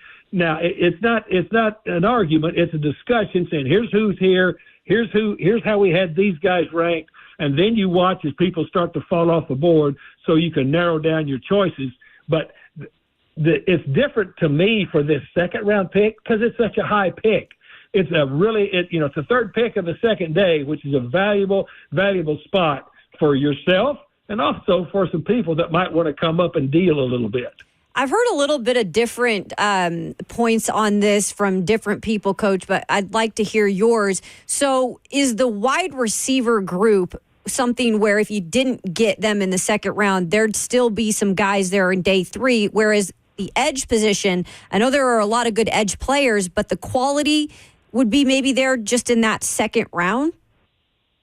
Well, yeah. I mean, you're clearly that group in the second round. And here's what the Titans are facing right now. As we sit here talking this morning at 7:33 in the morning, 3 weeks out from the draft, the thing about the spot that they're in right now, there's a huge drop from 35 to their next pick. There's 70 players. You got a 70 player blank spot if you don't do anything to try to gather some more picks. So if that's the case, then you better be zeroing in pretty good, because you still got clearly. I mean, we all can do this math. That pick is a top 50 player, and there are still plenty of players across all the personnel groups, Kayla, at that time, because you're in the top 50 still that can help your football team. Coach Mack at Titans Radio with us, presented by Two Rivers Ford. Mack, when you watch Isaiah Bond, maybe he didn't run as fast as he thought he would going into the NFL Combine, but he still ran a 4.41, and he still provides you a deep threat down the field from the slot position. What do you like about him? Well, I like him. I mean, he's got speed. I mean, he didn't run 4.2, but not many of them do. Right. But he's got good speed. He's an instant accelerator. He's a snatch hands catcher. I mean, he's got really, really good hands. I mean, and plus, here's the thing that he gives you. He gives you a little bit of flexibility at either inside or outside. I mean, I can see why they're having him in. It's just like what I was talking about with Kayla. I mean, that's a different type of receiver than Dante Thornton, but it's a receiver that could help you probably pretty quick. Coach Mack, when you look at the potential to bring in Cam Ward, number one overall, is it important to go get his guys to surround him with also, Coach Mack? I bring up a guy specifically, Xavier Restrepo. Didn't have the fastest 40, Coach Mack, but I think quickness is his thing and not top-end speed. Do you want to go get one of those receivers that he's super familiar with? Yeah, not necessarily. I mean, you want to go get the best. You want to go get the best traits player you can for him. I mean, that's what you want. That's what you want to do. If that's your first pick, and again, we know the situation right now as the roster stands with receivers. you're going with that. You're going with that second pick now. If Restrepo is still there, you go further down the draft, but you don't overdraft Restrepo as far as what his traits are, just because he played with the quarterback. Gotcha. That makes sense, Coach Mack. And also, too, where this team is, Coach Mack, when you listen to Coach Callahan speak a little bit earlier as it pertains to the game plan you have for a guy like that, and he mentioned it being in a situation where you let him grow into what he did. He said he wanted to make the first year in the NFL feel like the third year in the NFL. Has that always been the mindset, Coach, when it comes down to how you treat these new rookie quarterbacks? Absolutely. I mean, you start off with, and that's why you have to vet these guys, these quarterbacks really, really hard when you're drafting, especially if you're drafting them high. We did the same thing with Jared Goff with the Rams. I mean, you don't throw the entire book at him. I mean, you look at what he thrived in. You look at what he is comfortable with, because if you draft one that high, the way the National Football League is right now, in most cases, that guy's going to have to play. So you want him as comfortable as he can be, and then you start to work. You work with his strengths. You work the offensive system into his strengths to begin with, and then you bring him along. The more that he can start to absorb, the more that you give him. But you absolutely. That's why, Ramon, it's so important to get inside their head and to vet these guys, especially if you're going to take a quarterback that high. So, with that being said, Coach Mack, there's been a little bit of an article or a conversation come out about Roy McMillan, the wide receiver out of Arizona. He, at 19, said he didn't watch film. Coach Mack, I admit, watching tape wasn't my biggest thing at 18, 19 years old. I learned to love it, Coach Mack, because I didn't want to get embarrassed on the football field, and I figured out what it meant to watch tape. Is that conversation from years back, Coach Mack, something that could affect him in his draft? No, should affect him, Coach Mack, is what I should ask you. No, I saw the video. It looked like he was eating lunch in the cafeteria somewhere. Yep, it did, Mac. Yeah. I mean, and seriously, and to me, if that is, first of all, you vet the athlete, and then if Ted McMillan is the guy you're zeroing in on, you sit him down and you talk to him exactly about that. Okay. What did you mean? Who were you talking to? You got to get inside of that. But just at first blush, do you completely knock him down a peg or two or three or four just for saying that? Absolutely not. Do you find that common too, Coach Mack, with that being said around the league? Like, guys, tape is a part of your job as a pro. Do you find that to be a common conversation with guys as you interviewed them over the years? How was your film study? I know quarterbacks are probably a little bit different in how you go about, their recall and how they orchestrate their offense, but is that something that comes up often in those types of top 30 meetings? No, absolutely it does, because let's go back, just take it back to when you were a rookie. There's a distinction between watching tape and studying tape. Yeah, it is. It's a huge difference. Anybody can flick that thing on and just watch it roll, but you have to specifically know what you are looking at and how to study it. And most players coming into this league have to learn how to study tape, especially pointed towards their position. That's a skill that everybody learns, but it's the work ethic and the want to be able to learn to study that tape, right? Because studying tape is one of the tools that really helps you, gives you an edge on your opponent. No doubt. I mean, I know you can speak to that, but when you first come in, as I said, when I sat down with guys, I would, do you watch tape? And they said, yeah, Coach, I watch tape. I said, do you study tape? Mm-hmm. What do you mean? I said, well, let's look at this and let's talk through it as we're studying it rather than just watching it. I agree. He is Coach Dave McGinnis, Coach Mack of Titans Radio, presented by Two Rivers Ford, Thursday mornings at 7:20 here on the show. Great breakdown, as always. Mack, we're 3 weeks away from today, from round number one. We are almost there. Yes, we are. We'll have 3 more weeks to be able to talk ball, and then here we go. I love it. Thank you, Mack. Appreciate you. Coach.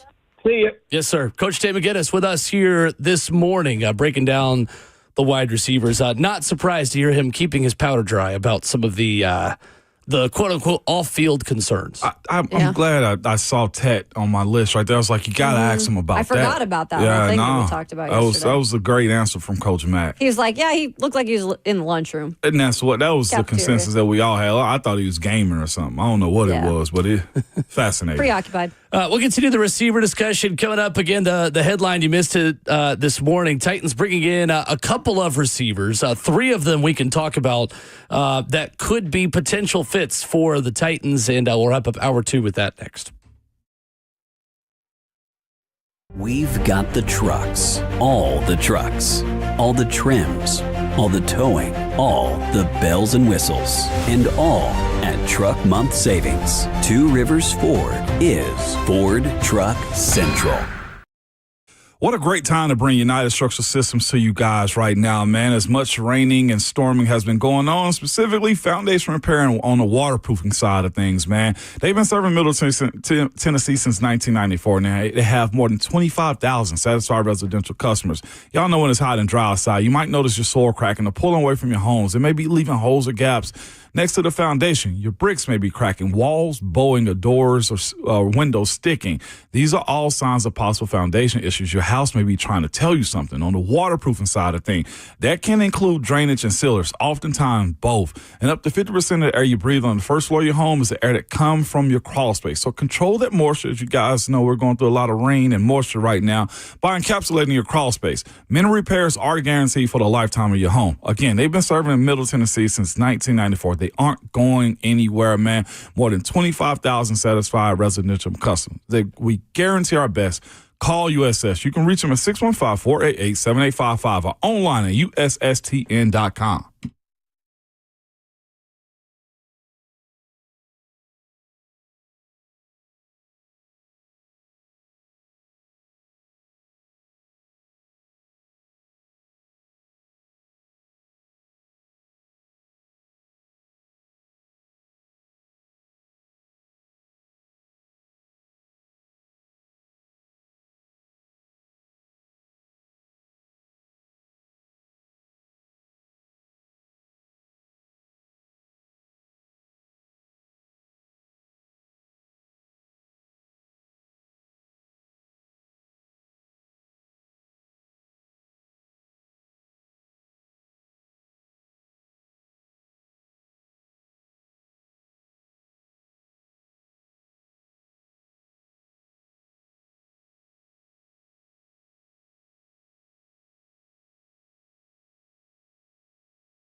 RKW continues this morning, wrapping up hour 2. We are brewed by Scooter's Coffee. If you are needing a little more caffeine this morning, make sure you stop by White House, Mount Juliet, Rivergate, Smyrna, and Brentwood. Download the Scooter's Coffee mobile app today to order ahead and save $2 off your first mobile order. We are keeping you updated on warnings and weather updates all around Middle Tennessee. There is a flash flood warning that continues now for Nashville, Hendersonville, and Gallatin until 9:15 this morning. So beyond just the tornado warning that you heard come across about an hour ago here for us, severe thunderstorm warning continuing for Carthage, South Carthage, and Gordonsville. That one just expired at 7:15. So again, Nashville severe weather, a great follow, and all the local news meteorologists and reporters that are pulling overnight shifts or early morning shifts. We respect you and we love you. So thank you. Go slower. I'm huge on this one in this type of weather. Ponding. And specifically, I throw this out there because it's local. If y'all are driving down New Shackle in Hendersonville, there's a spot where it's crazy ponding and cars that spun out right there. Yep. Be safe. Drive slow. Control your vehicle as much as you can. Get there safe instead of fast. Just allow yourself time to get there, too. Yep. No doubt. Talking wide receivers with Mac this morning. Again, if you missed the headline at the start of the show that we've been resetting every hour, Kyle Williams and Dante Thornton, the two guys who are now scheduled to have top 30 visits with the Titans. That's in addition to Texas wide receiver Isaiah Bond, and of course Travis Hunter at the top of the draft, a receiver or corner. Who do you guys like? Do you have a favorite receiver that is realistic for the Titans outside the first round? Outside the first round, I'll go first with Jack Besh. I like what he can do. He's friendly to the quarterback. He's gone from one university to another, killed it there. I think he got the mentality for what this franchise need, and he's made plays at places that were a team that needed it too. So Jack Besh is my crush post first round. Yeah, I'm actually interested in Emeka Egbuka and why maybe he hasn't had as much talk about him as he did going into last year. And a lot of that is because of their freshman wide receiver who, stole a lot of the headlines there as well.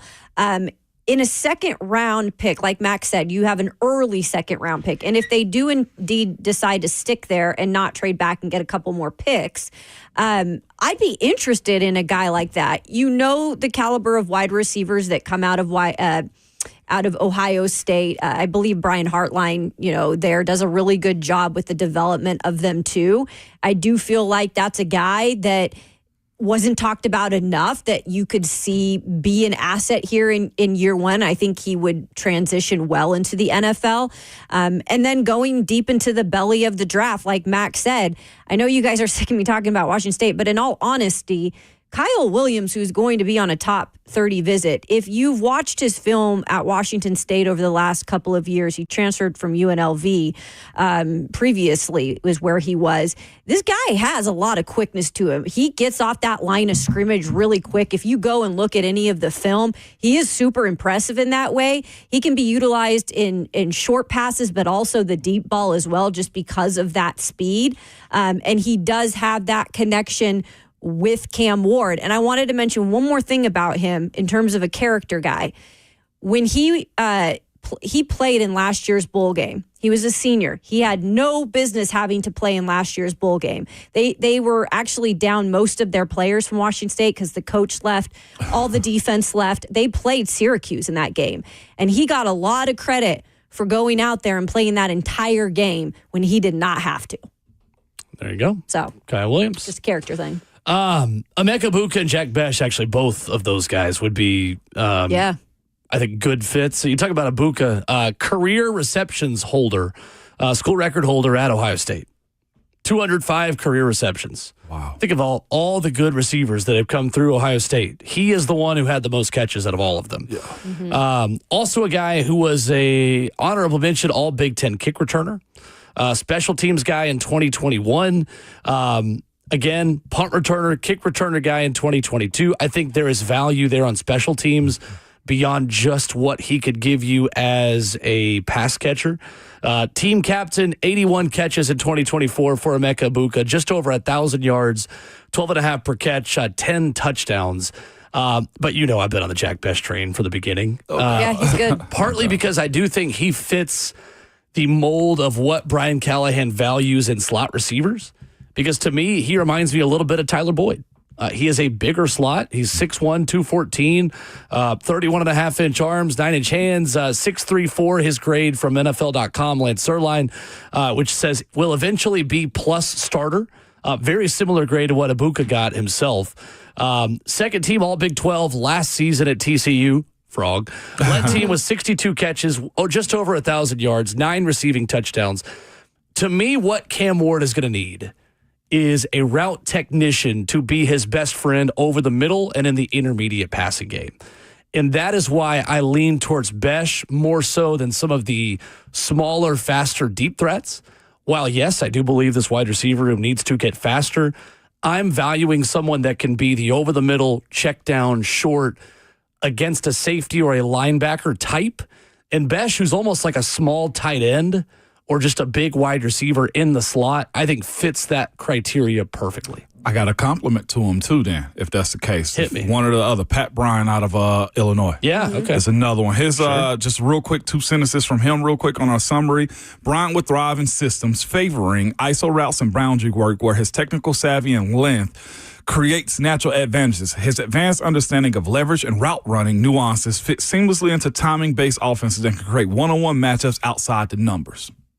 That to me signifies what Cam has done in Miami, specifically with Xavier Restrepo and the guys that he's played with. Like guys that's going to get open, he can get the ball to quick timing sideline. Makes sense. I'm with you also on that one, Where too. do you think, I'm really curious of this because I know his stock has risen greatly in terms of Jack Bech. I mean, where do you think you'd have to get? I mean, do you think you'd have to get him then in that early round 2, that pick that you have? Because he's not going to be there in the 4th round. I don't think he's going to be in the 4th. Because he's not. And if you even traded down, and got a late 2nd and a 3rd or something like that. Yeah. You could trade down and get him, but rarely do you see a team trade down for a player that they love. Yeah, exactly. Because if you're willing to trade down, it means there are multiple players you love. Yeah. Bech right now, according to Field Yates' most recent 2-round mock draft, goes 54th to the Packers. Oh, okay. So right in that vicinity. It's a Jordan Love type of guy. There you go. The comp for him from Lance Zierlein is actually Cedric Tillman. Jack Bech is a bigger target receiver who can play outside or inside. Emeka Ibuka's comp is his former teammate, Jackson Smith-Njigba. Hopefully he would be able to stay healthier than Jackson Smith-Njigba, but Although that is the comparison for him. Ibuka, a former baseball player. Let's go. Lance all right, draft him over. Love that. Love That's that. all it took? That's all it took. Saying his baseball background shows up with his laser-focused ball tracking and ability to make sudden adjustments to bring throws in for a safe landing. He's a stud, though, too. He's a leader guy, too. He's done in person, so much at Ohio State. Yeah, I know, right? But he'd Still be a good falling ad as out well. from when I saw him play in person. There's some good wide receivers, you guys. The more and more we break these down, I'm like, there's some good guys that could be helpful year 1. I think you are specifically well-positioned to get a good receiver with the 35th pick. Yeah. We'll talk about that more coming up in hour 3. 615-737-1045. Going to get into a big discussion at 8:20 about your priority after the first-round pick between best available edge and wide receiver. What do you have to have in terms of your priorities? We'll do that, and we'll preview Florida and Auburn. A little Final Four talk for you coming up next.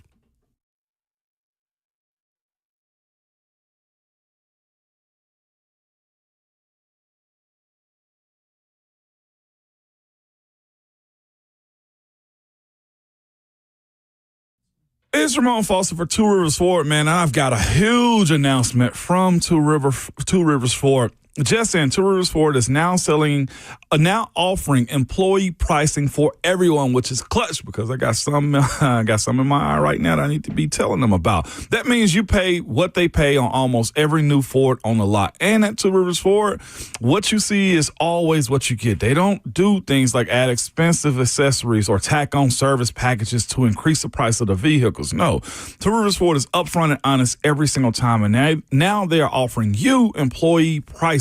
There is no better time to buy American. There is no better dealership than Two Rivers Ford. Locally owned and operated for over 40 years. Home of the non-commissioned sales team and now home employee pricing for everyone. From America for America, man. Two Rivers Ford, the South's most trusted Ford dealer.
8:01, good morning for the 104.5 The Zone Studios. I'm Will Bowling. The Titans continue to schedule top 30 visits with NFL draft prospects, and 2 wide receivers have been added to the docket yesterday.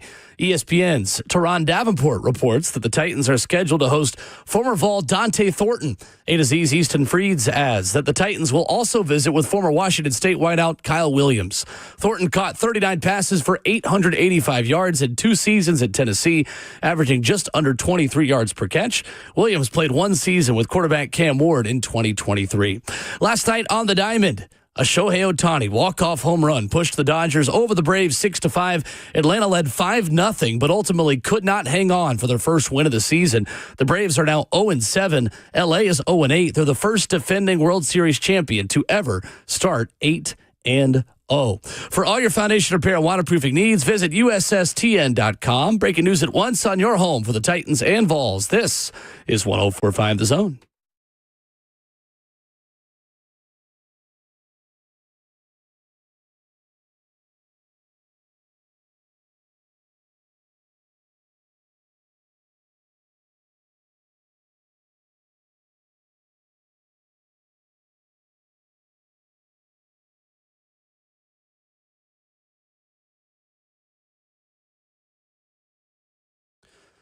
RKW continues this morning on 104.5 The Zone for the next 2 hours. Talking a little bit of Final Four, looking at the draft priorities for the Titans outside the number 1 overall pick, and a little bit of college football for you.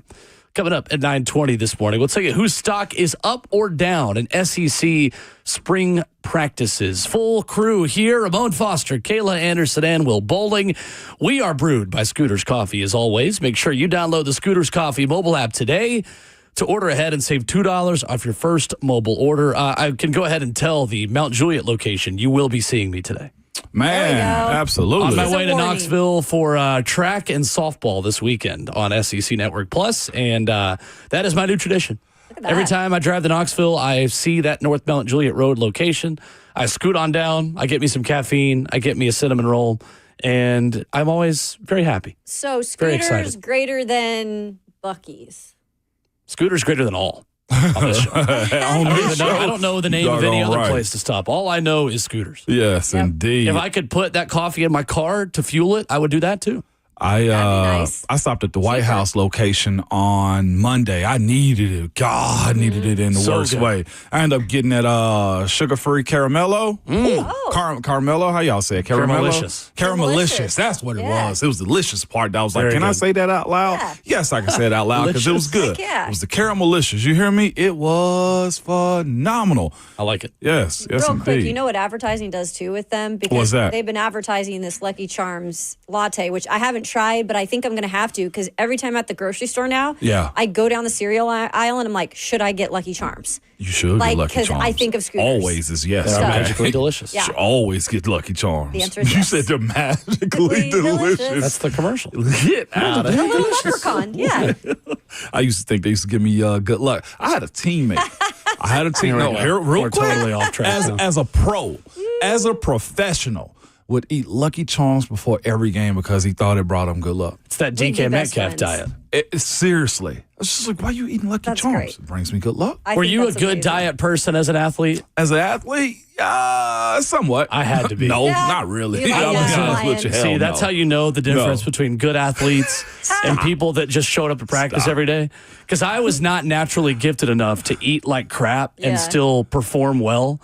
I had to eat perfectly. I had to have a full sleep. Oh, no. I had to have a good not good breakfast because I never eat before I work out ever.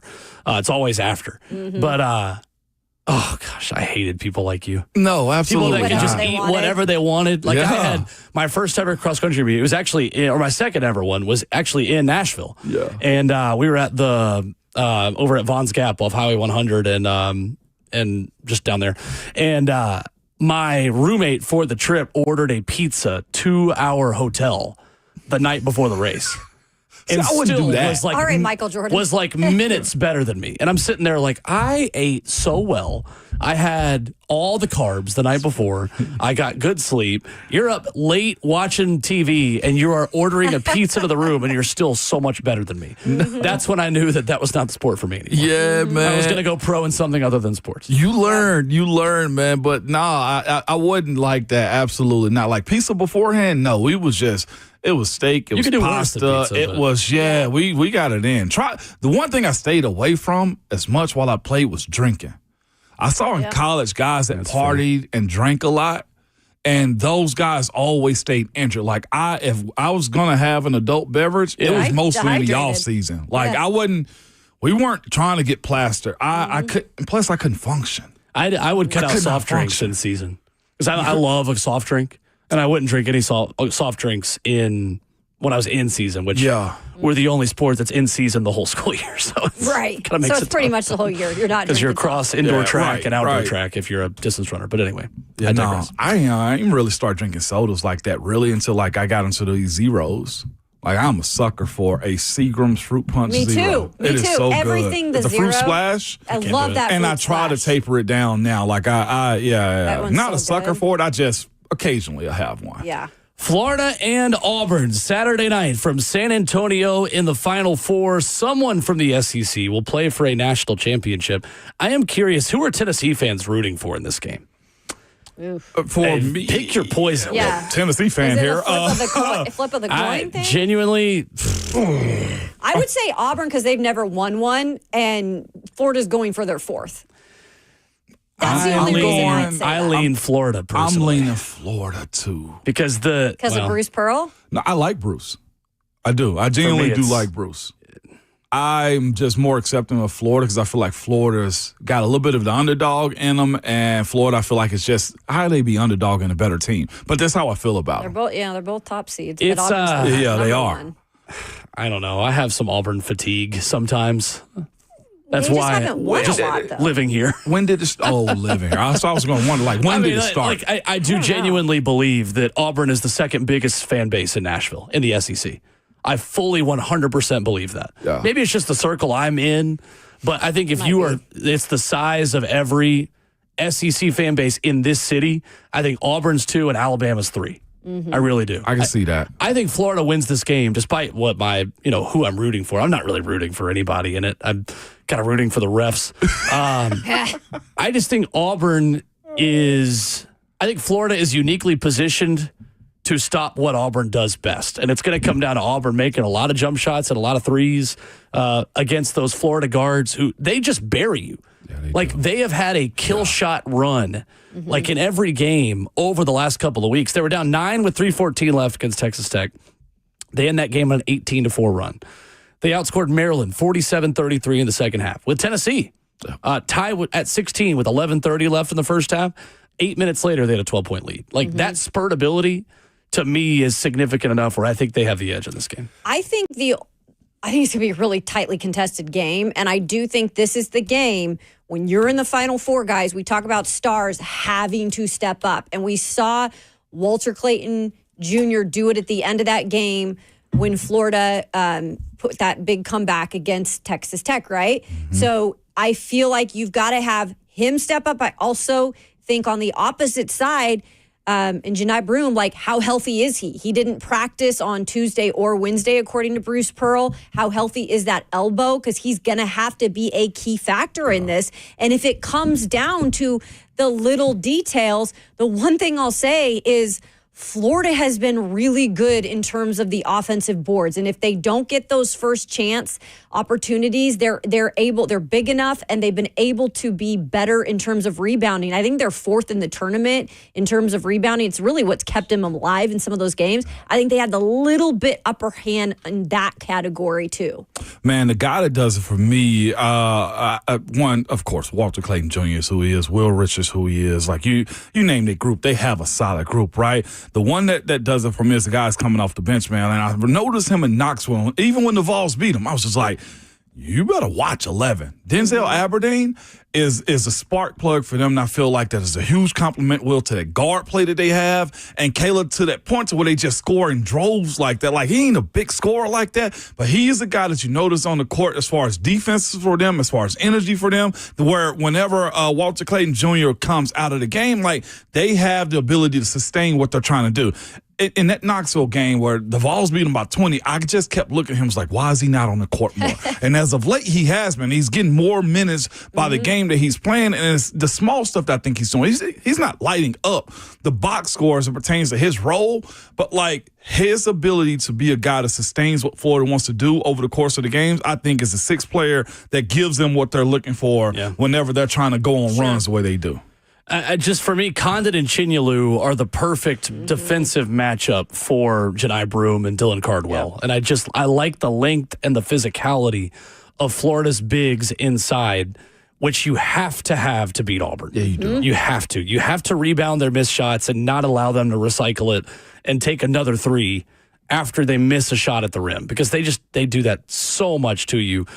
Big game for Denver Jones. I think he's an X factor in this one, as one of the best defensive players for Auburn. Sure. He has to stay out of foul trouble. If Denver Jones gets a couple early ticky-tack fouls and can't defend Walter Clayton Jr., Elijah Martin, and Will Richard, then I think Auburn is done. Yeah. I think Florida wins. I think it's a really, really, really good game. Really good game. I hope it comes down to like the last second, honestly. Yeah. That's what you want in an SEC, where only one can move on and have the chance to win the first title for the SEC in basketball. And you couldn't pick two better teams right now, unless it was Tennessee, of course. No doubt. Another guy that has to stay out of foul trouble for them, too, for Auburn, is Dylan Cardwell. Yes. He's another one. He can get super pushing. What's going to be more fascinating, you say you're rooting for the refs, though, Will, is how they allow two SEC teams who've been labeled as a physical league to play against one another. Right, and you will not have the same quick whistle that you've had an SEC play for this game. But it can turn into a football game if they don't at some point. Like, maybe not the entire game. I think that favors Florida. That favors Florida. In my opinion. Yeah. I do too. Again, y'all have Slay on tomorrow, so he'll know better than me. Know. But. By the way, he's on the Four Letter Network tonight. Yeah, he is. What is it, 6 to 8? That's ESPN. 8. Yeah. ESPN. He is hosting. He's the mainstay, That's so awesome. the MC of the slam dunk contest and the 3-point contest. I'm excited to watch. I can't wait. I was going to ask you to give those details later. Yeah, no doubt about it, man. So he's doing that tonight, which is huge. I hope Savage kills it, man, which I know he will. But I thought the same thing about the bigs that Florida have about Auburn until I saw Janai Broome also body Michigan bigs. I saw him play well. It was at Purdue they played also in that last round. And that's, again, when he was super healthy. But the health of him, I'm telling number you, don't one, underestimate that. And, it was Michigan and Michigan State. Michigan. But watching him also be very offensive and pick and choose his spots is where I can't deny Janai Broome. Yeah, he's so good. He's still playing for the Player of the Year still in that contention too. But that's where I've seen him still be effective against bigs like that. Commenter on YouTube says, I'm sensing a Baker Mazzara flagrant one incoming. Yeah, I would bet on that. Easily. If there were betting odds on Chad Baker Mazzara getting a flagrant foul in this game, I would totally do it. His ability. I would put down that money. His ability to also act like he don't know what he's doing. He's Dennis Rodman with it. Yeah, I have a lot of very, very close Auburn friends. I'd be very happy for them if Auburn wins it all, but I'd prefer if Bruce Pearl didn't. Who's personally. the freshman too for Auburn? I think who's stepped up. Jihad Pettiford. Jihad Pettiford. He's I been think that guy he's all key season too. Like, he's key in this. If Janai can't be, 100%. He's their guy. So. He's he's their version of Walter Clayton. Yep. In terms of the big shots that he hits. Coming up, outside the Titans' #1 overall pick, what's your priority? Edge rusher, receiver, best available. Next.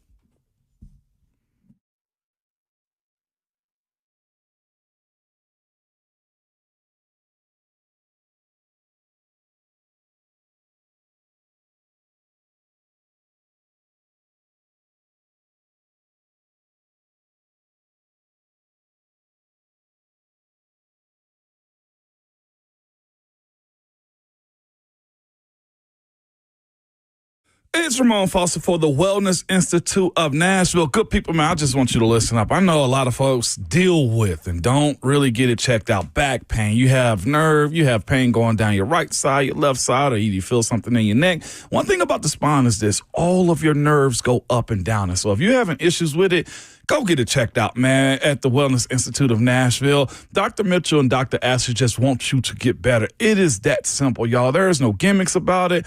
And once you're healthy, you're free to go. It's that simple. They don't want you to continue to keep coming back so they can take from you. Absolutely not, man. Whether you need laser work, whether you want to get on our state-of-the-art spinal decompression machines like I did, or the zero-gravity machines also, they will find the best strategy to get you feeling better, to get some gaps in between your spinal cord and your back to make it feel better. Again, nerve pain into the legs, that means weakness. That means sleepless nights. Say goodbye to disc bulges, herniations, or spinal stenosis. Again, start your road to a pain-free life, and I do mean that, by calling the Wellness Institute of Nashville at 615-246-5009 or go to painisbad.com.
RKW on 104.5 The Zone is brewed by Scooters Coffee, rolling on in hour 3. And we stream the show live, Facebook Live, YouTube, Twitter, or Twitch. That is where you see our faces for radio every single morning and all day long here for all of our 104.5 The Zone shows. Prioritize the following needs for me, guys. Edge, wide receiver, or neither. Best available for the number 35 pick. Edge, wide receiver, or neither. Poet, I didn't know it. Did not know it. Why is this such a hard drill? Because there's so many gaps. Let's just start there. Let's go wide receiver. Wide receiver for this reason. You've done some things in free agency already to go get guys that can rush the passer. You got Arden here still also. You drafted Jalen Harrell last year. You got a couple free agents this year. So there's more in that room than it is in the wide receiver room as it stands right now currently. And, of course, Bryce Oliver being in a position where he can make plays, but as an undrafted guy, you don't have any second-round talent inside of that room at all other than Van Jefferson. That's your own, right? That you feel comfortable about building on. Like Van's a little bit older at this point also. He's in a specific role, 1-year contract. There's nobody that you have, especially when it comes down to if Cam Ward is drafted here, that you can grow and groom and make your own and also reset a standard of what a Tennessee Titans wide receiver is. So I personally want to go wide receiver, but here's the other part of why I'm hesitant on that too. There's just been such a top-heavy draft of offensive players for this team in the last few years that you feel like there needs to be something that's dedicated to the defensive side. That's my only contingency. But you need. So I'm going wide receiver. You need both edge and wide receiver. And You're right, though, Moan. You just mentioned who's in the wide receiver room, and there's a lot of if those guys can step up too, right? Like if a guy like Bryce Oliver can step up, if Treylon Burks can be healthy. That's a lot of ifs for if you're bringing in a brand new quarterback, a rookie quarterback, where you want to do as much as you can to set him up for success. I tend to go more on that side too, just because I feel it is important to complement your wide receiver nowadays with a young wide receiver that they can actually grow with together. Yeah. And we've seen many instances of that when teams draft a quarterback and then go get their wide receiver as well in that draft. So I tend to lean more towards that. Also, how many discussions did they maybe even have with Cam Ward of, they always are like, Brian Callahan in particular, is what do you want? Is this a part of the discussion of would you really like one of these young wide receivers? I mean, obviously they're not going to do what Cam Ward exactly says, but it'd be interesting to see if they got the feel for that as well. But while I tend to lean that way, guys, you cannot ignore the emptiness in that edge room, or the edge position, I should say. The defensive line, they've added pieces. Like clearly they have Draymond Jones that they added. But when you look at the edge spot, he's kind of more of a versatile player. I don't think I would put him primarily on the edge. It didn't look great with him primarily at the edge for Seattle last year. So I don't see him primarily in that role. And then you've got Arden Key, who, again, I like Arden Key. I think he helped his game out a little bit last year with going out and getting some outside coaching, but he's too inconsistent still. And now with no Harold Landry, my goodness, you guys, I don't know what they're doing, and it almost looks like that's the spot they'll fill first. And not to be forgotten, Lorenzo Carter also got signed. Lorenzo Carter also got signed to his free agency. But is he primarily like somebody you could see just on at the edge spot? He's going to have to be. Yeah. He's going to have to be at this point. Yeah. And again, he's on, this is a little bit, I think, of the Washington Commanders' philosophy. Finding 1-year guys that still are in that middle age range as far as the NFL is concerned, and you give them an opportunity and say, hey, you're going to get more reps here. I want to see more production. Yeah. I'm still going wide receiver. Either way, you are relying on someone who is unproven and young to step up into a more major position, whether that's Jalen Harrell from Michigan, the 7th-round pick at edge rusher, or that's Bryce Oliver, the undrafted player from Youngstown State at wide receiver. Don't you just think, though, in a rebuild, it's always going to be best available for this team right now?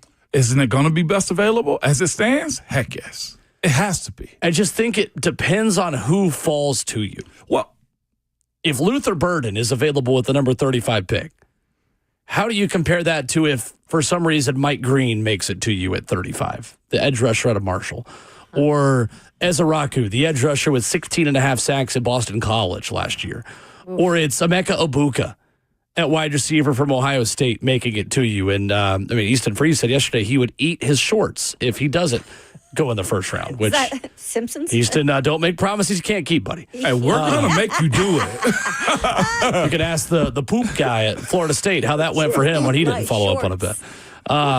I wonder how many bookmarks that tweet got. A lot. One of them, one of them is me. But I just think this is where it's hard to do the draft analysis from our perspective without being in the meeting rooms and knowing what character concerns really are. Not all character concerns, quote unquote, are created equally. Right. Many of them are put into the universe because a team wants a player to fall to them. Many of the character concerns are legitimate, and issues with a player's personality or history of wrongdoing, whether that's lawful or socially or on the team and leadership and all of these things. It is hard for me to really judge what is real and what is not without sitting down and looking a guy in the eye and having a real man-to-man conversation with him myself. No doubt. And that's where they're going to have to be careful, because you're right, Will. Like, the fact that you're in a very needy situation, and there will be a good bit of best availables, and as it stands, the other part of it, too, I'm not sure if I missed you saying this or not, Will, but the other part of it is, Coach Mack alluded to it, you go from 35 to the 70s. You do. That's huge drop. So at that point, it matters the way you have your board set up. Which position is deeper? Rhett Bryan told us yesterday he feels like edge might be the deepest position in the whole draft. Mm-hmm. To me, I think it's either wide receiver or best available player at 35. Normally, I would say best available, to be quite honest with you. Yeah. But when you're signing and drafting a quarterback in the first round, he's got to have somebody to throw to, Cam Ward. I think wide receiver is the priority with the 35th pick, only because you're drafting Cam Ward. I think every other circumstance, you're just taking the best overall player because you're in a rebuild. Yeah. But you're talking about a guy that's going to grow with Cam Ward over the duration of their entire rookie contract. That is what I think makes that more meaningful than just, hey, this guy is the best player on the board. He happens to be a corner. Go get him. Mm-hmm. Yeah, that's a bigger part of it, too, even more if you're looking at the long-term benefit of that. If you truly do feel like it's between an edge and a wide receiver, even if it's best available, right? And they're neck and neck. I tend to lean more towards that wide receiver position. Also, guys, because, look, the defense needs help. We know that. There are positions that need to be filled, but they were the better unit last year. We are assuming L'Jarius Sneed's going to be healthy because it has been said that he will be available in training camp. They have made moves over there. They might not be the moves that we're, bowing down to, but they also trust in Denard Wilson to get the most out of his players and that staff. Where offensively, we've been saying for the last few years, like, they need to produce on offense, guys, and they don't even score more than 17 points. Yeah. A crucial part of that is if you're going to add your quarterback, why not complement them with a wide receiver that, again, like Will said, can grow with them, but could also be the guy you think you're going to get production out of year one? So this is where I've been on that train, and I'm off that train now. I'm in rehab, and we're good to go. Okay, I've rehabilitated. But this myself. is why you trade back. This is why I was so strong. Yeah, exactly. Same here. Yeah. This is why I was so strong on the conversation. Because I don't love Cam Ward, but I think you need to love him in order to take away your opportunity to address all these needs. And clearly they have a different, different evaluation. But considering what they've done, Ramon, I mean, you and I both have kind of joined this train because they signed Brandon Allen. Right. Because they've got to have a pathway forward. Who's throwing to the new wide receivers that you got? Will Levis or Kirk Cousins. Which is... That's why I've subscribed to the idea. Nobody's had this conversation but me personally, okay? This is why I subscribe to the idea of, do you tank again? Not that they did last year, but let's be honest. Can we be honest real quick? Sure. That last game, when you saw the inactives, you knew there was a play for the number 1 overall pick. If you can think back to the last game of the season. with Houston, right? I ain't saying that you did certain stuff, but like when you look at the optics of the actives and inactives in that game, who played and didn't play, and how the flow of the game went, and you were hoping that the Patriots also lost their game, the crowd cheered when Joe Milton was cooking. Okay, like you understood the assignment. Yeah, like so sure. to say that this doesn't happen, I think is naive a little bit, right? So I think it's different, though. You're comparing a little bit of apples to oranges because it's one thing to do that for a week when players are banged up and guys who are hurt, you don't put them out there to grind through it. It's another thing to say going into a season, yeah, let's do that for a full year. I'm okay with that thought, too. But I also back that up, and I love this back and forth. Let's go. We're playing pickleball right now. Y'all got y'all paddles? Let's go. I'm good with that. If Miami's owner didn't offer Brian Flores, and it's documented, $100,000 per loss, right? I'd also feel better about that if I didn't look at the Patriots situation and said Gerard was a gap coach to get the guy that he wanted eventually 100%. and strategically did not spend money in free agency, allegedly, to get a higher pick for a coach that was coming in that they wanted.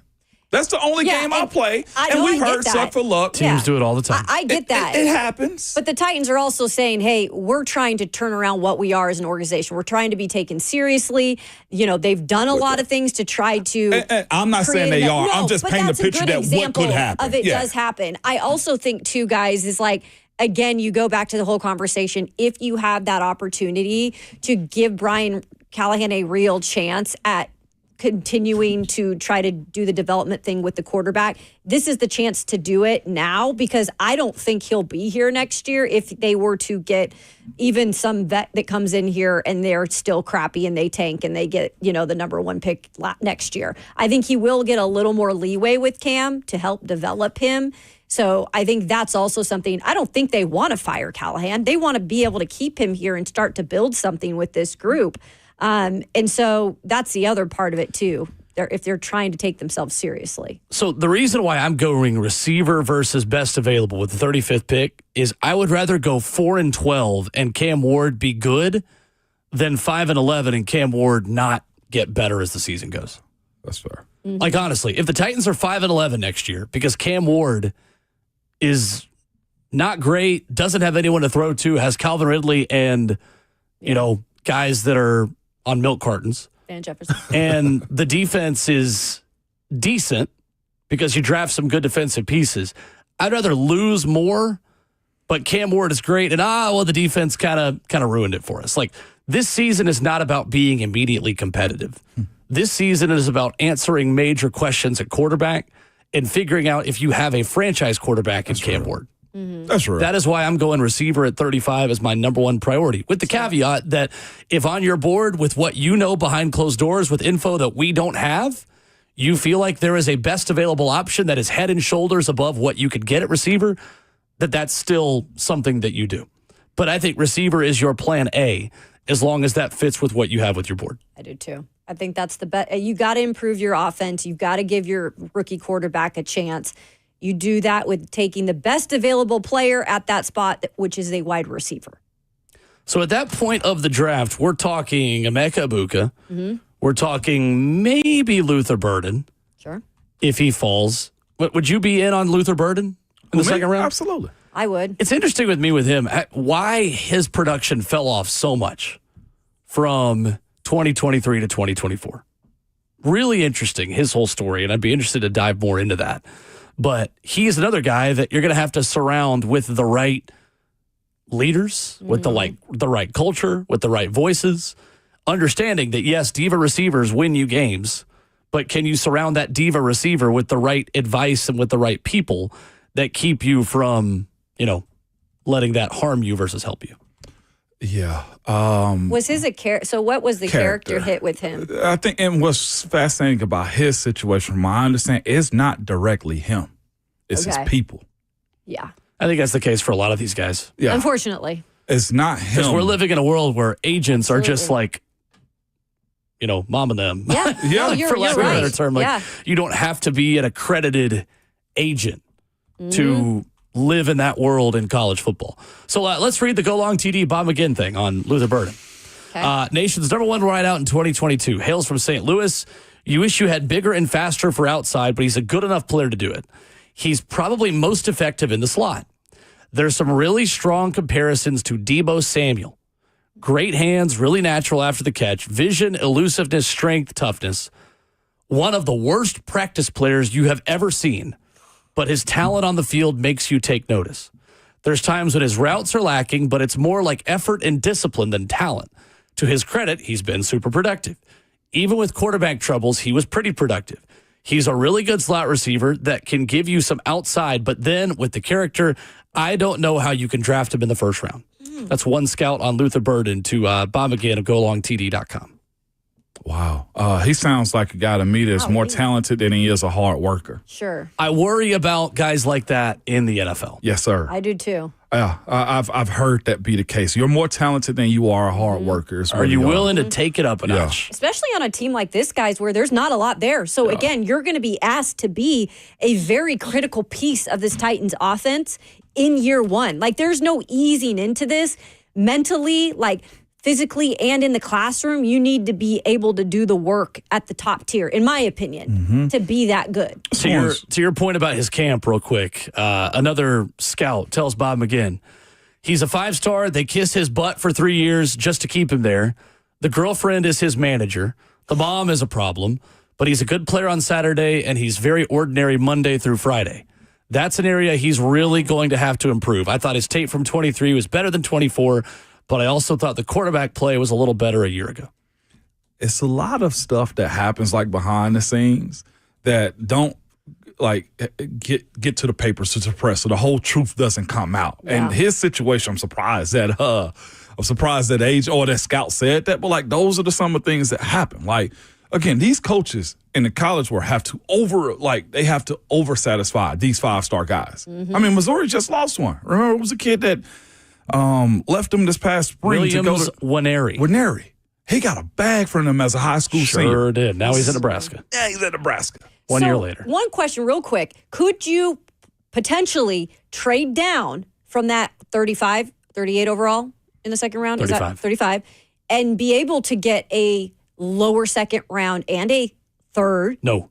Or anything like that? Like, is there any possibility where they could pick up some stuff? There's always a possibility, but someone's going to have to be moving up for a quarterback to pay that premium. Yeah. Last season, when the Rams moved up to take Braden Fisk, they gave up a 4 and a future 2. Yeah. They did not give up a 3, which that was even demed an overpay at the time. Solid. A future 2 is great, but they did not get a 3 that year. Dude, this not having a third for the last 2 years, it is a killer. But you got Legarius.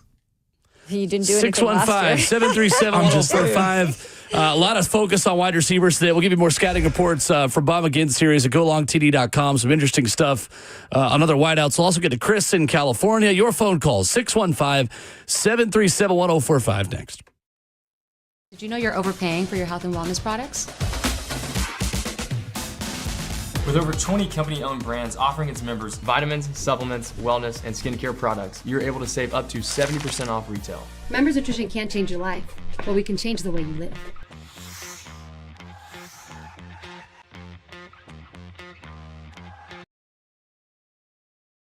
Hey, it's Will Bowling. Are you looking to check some items off your home to-do list this spring? Hey, or maybe you're just looking to freshen up your home's look. You're hosting friends, family, the weather's warming up, and you're ready to have company over, right? With a nicer outdoor area. Maybe it's just inside. Maybe it's repairs you've been putting off. I'm here to tell you, available 24/7, 365. The Lee Company handyman professionals have you covered. From pressure washing your driveway or deck to drywall repairs, landscape lighting, painting, and more, Lee Company's all you need. Visit Lee Company online at leecompany.com to schedule your appointment today. That's leecompany.com or call them 615-567-1000. Trust the folks with over 80 years of experience, over 1,700 employees, their fleet of vehicles over 1,000 strong. 615-567-1000. They're online at leecompany.com. Lee Company, all you need.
RKW is brewed by Scooters Coffee with locations in White House, Mount Juliet, Rivergate, Smyrna, and Brentwood. You can download the Scooters Coffee mobile app today to order ahead and save $2 off your first mobile order. Wrapping up hour 3, 615-737-1045. Let's go to Chris in California.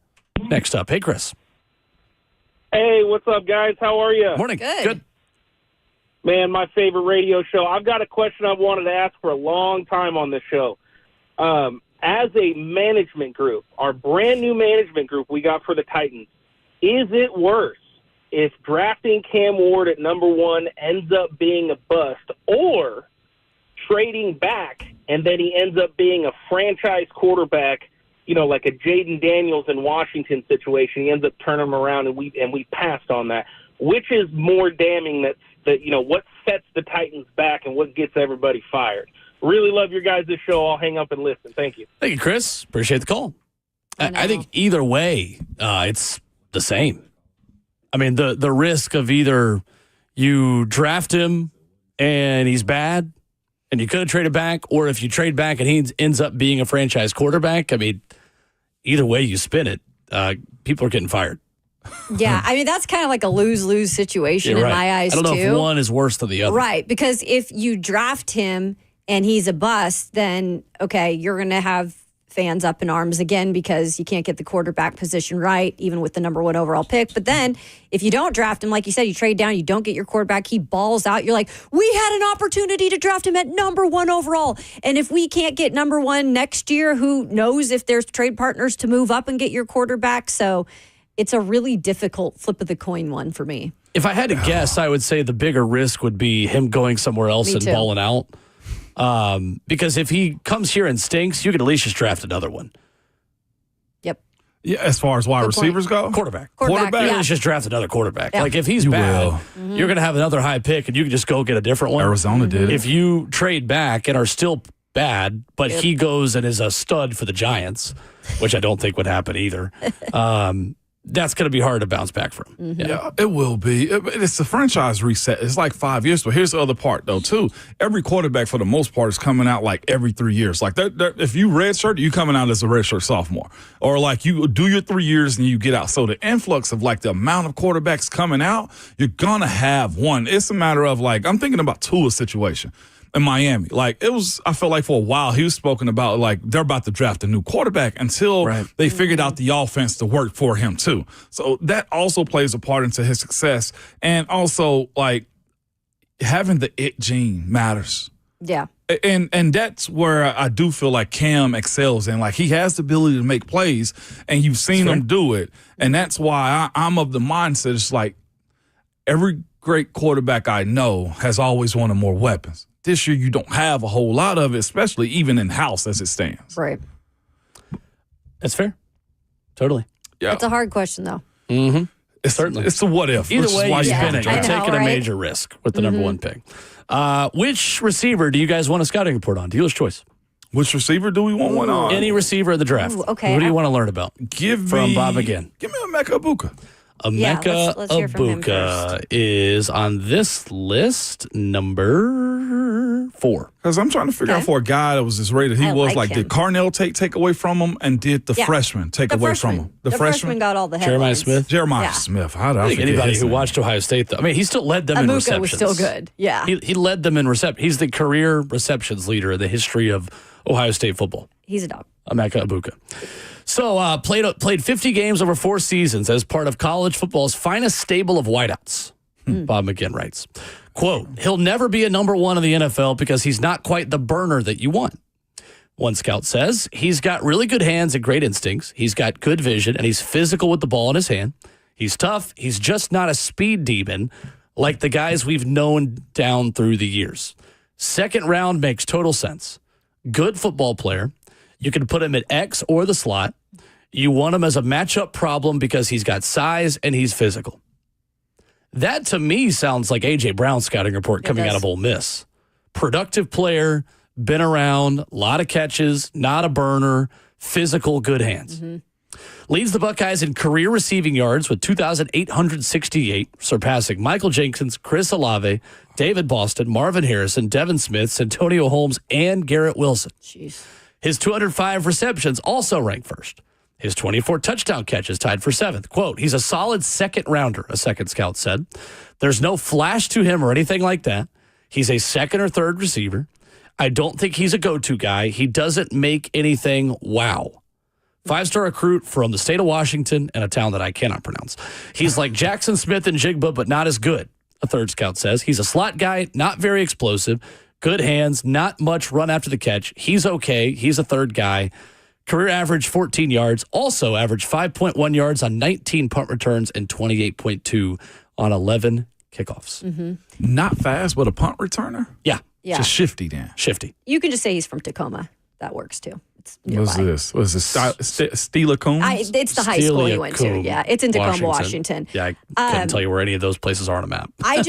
It's Washington State, so I know. But no, that is a guy, though. Again, I'm going back to the caliber of wide receivers that have come out of that. That is not by chance. Yeah. Man, I think he could be a guy that steps in right away. Yeah, the things that you read off with some of the negatives, but I'll take that if it's similar to A.J. Brown. And he was very productive. Again, he dealt with some injuries early on in his career, but I would take that any day. I'd also like to see if we could get anything on Trey Harris, too, by the way.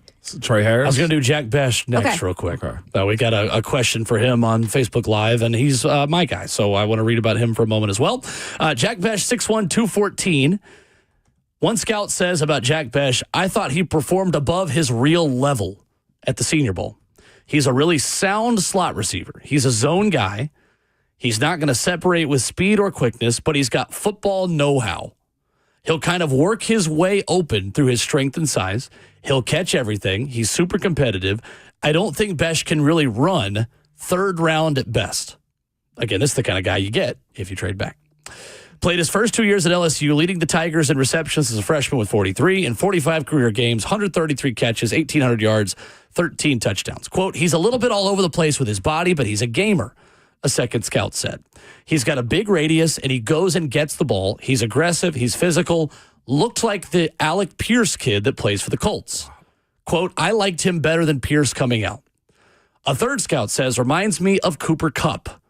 He's quick as can be. His routes, he just knows exactly where he's going, has good feet and body control. He can make plays when he's outside, too.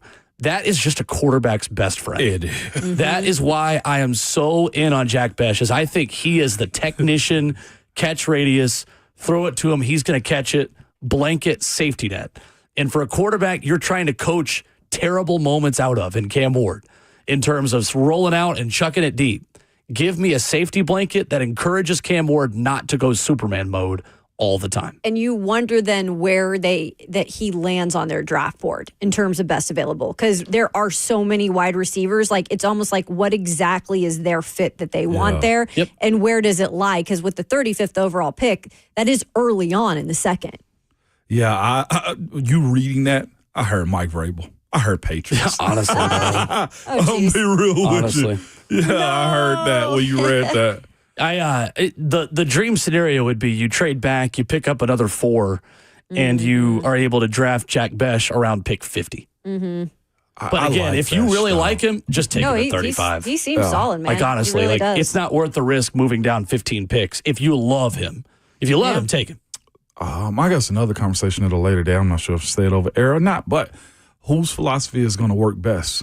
Green Bay and Chad's, or Borgonza's in Kansas City too, with these guys? I think there are a lot of similarities between the two. For sure. You see more. I don't think it's. I think the whole point of them hiring him is there's no longer two very different ways of thinking within that front office. I agree with you on that. I was wondering which would be held higher, I guess, in decision making, because they seem equal. To be honest with you, at this point. I mean, Brinker has technically final say, right? Yeah. Technically. But I think they are in cahoots in terms of how they go they're thinking about it. All right. 615-737-1045. We could scout Trey Harris from Ole Miss coming up in the final hour. Plus, Mike Florio with an interesting column, an unintended consequence of new NFL overtime rules that I think is an interesting discussion we'll get into next.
9 a.m. for the 104.5 The Zone Studios. Good morning, I'm Will Bowling. The Titans continue to schedule top 30 visits with NFL draft prospects, and 2 wide receivers have been added to the list. According to reports from ESPN's Teron Davenport and A to Z Sports' Easton Freeze, former Vol Dante Thornton and former Washington State wideout Kyle Williams will both visit with the Titans. Thornton caught 39 passes for 885 yards in 2 seasons at Tennessee, averaging just under 23 yards per catch. Williams played 1 season with quarterback Cam Ward in 2023.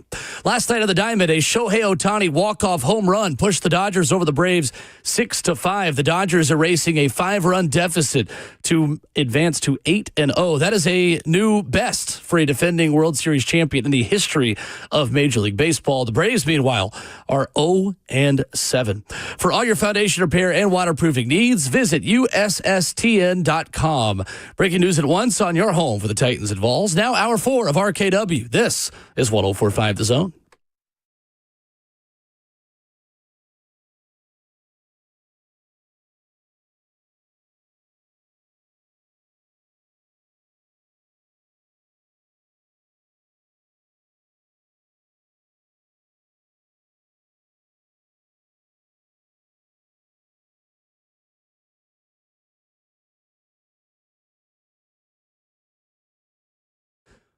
Fourth and final hour of RKW, brewed by Scooter's Coffee. The extra caffeine, a necessity this morning.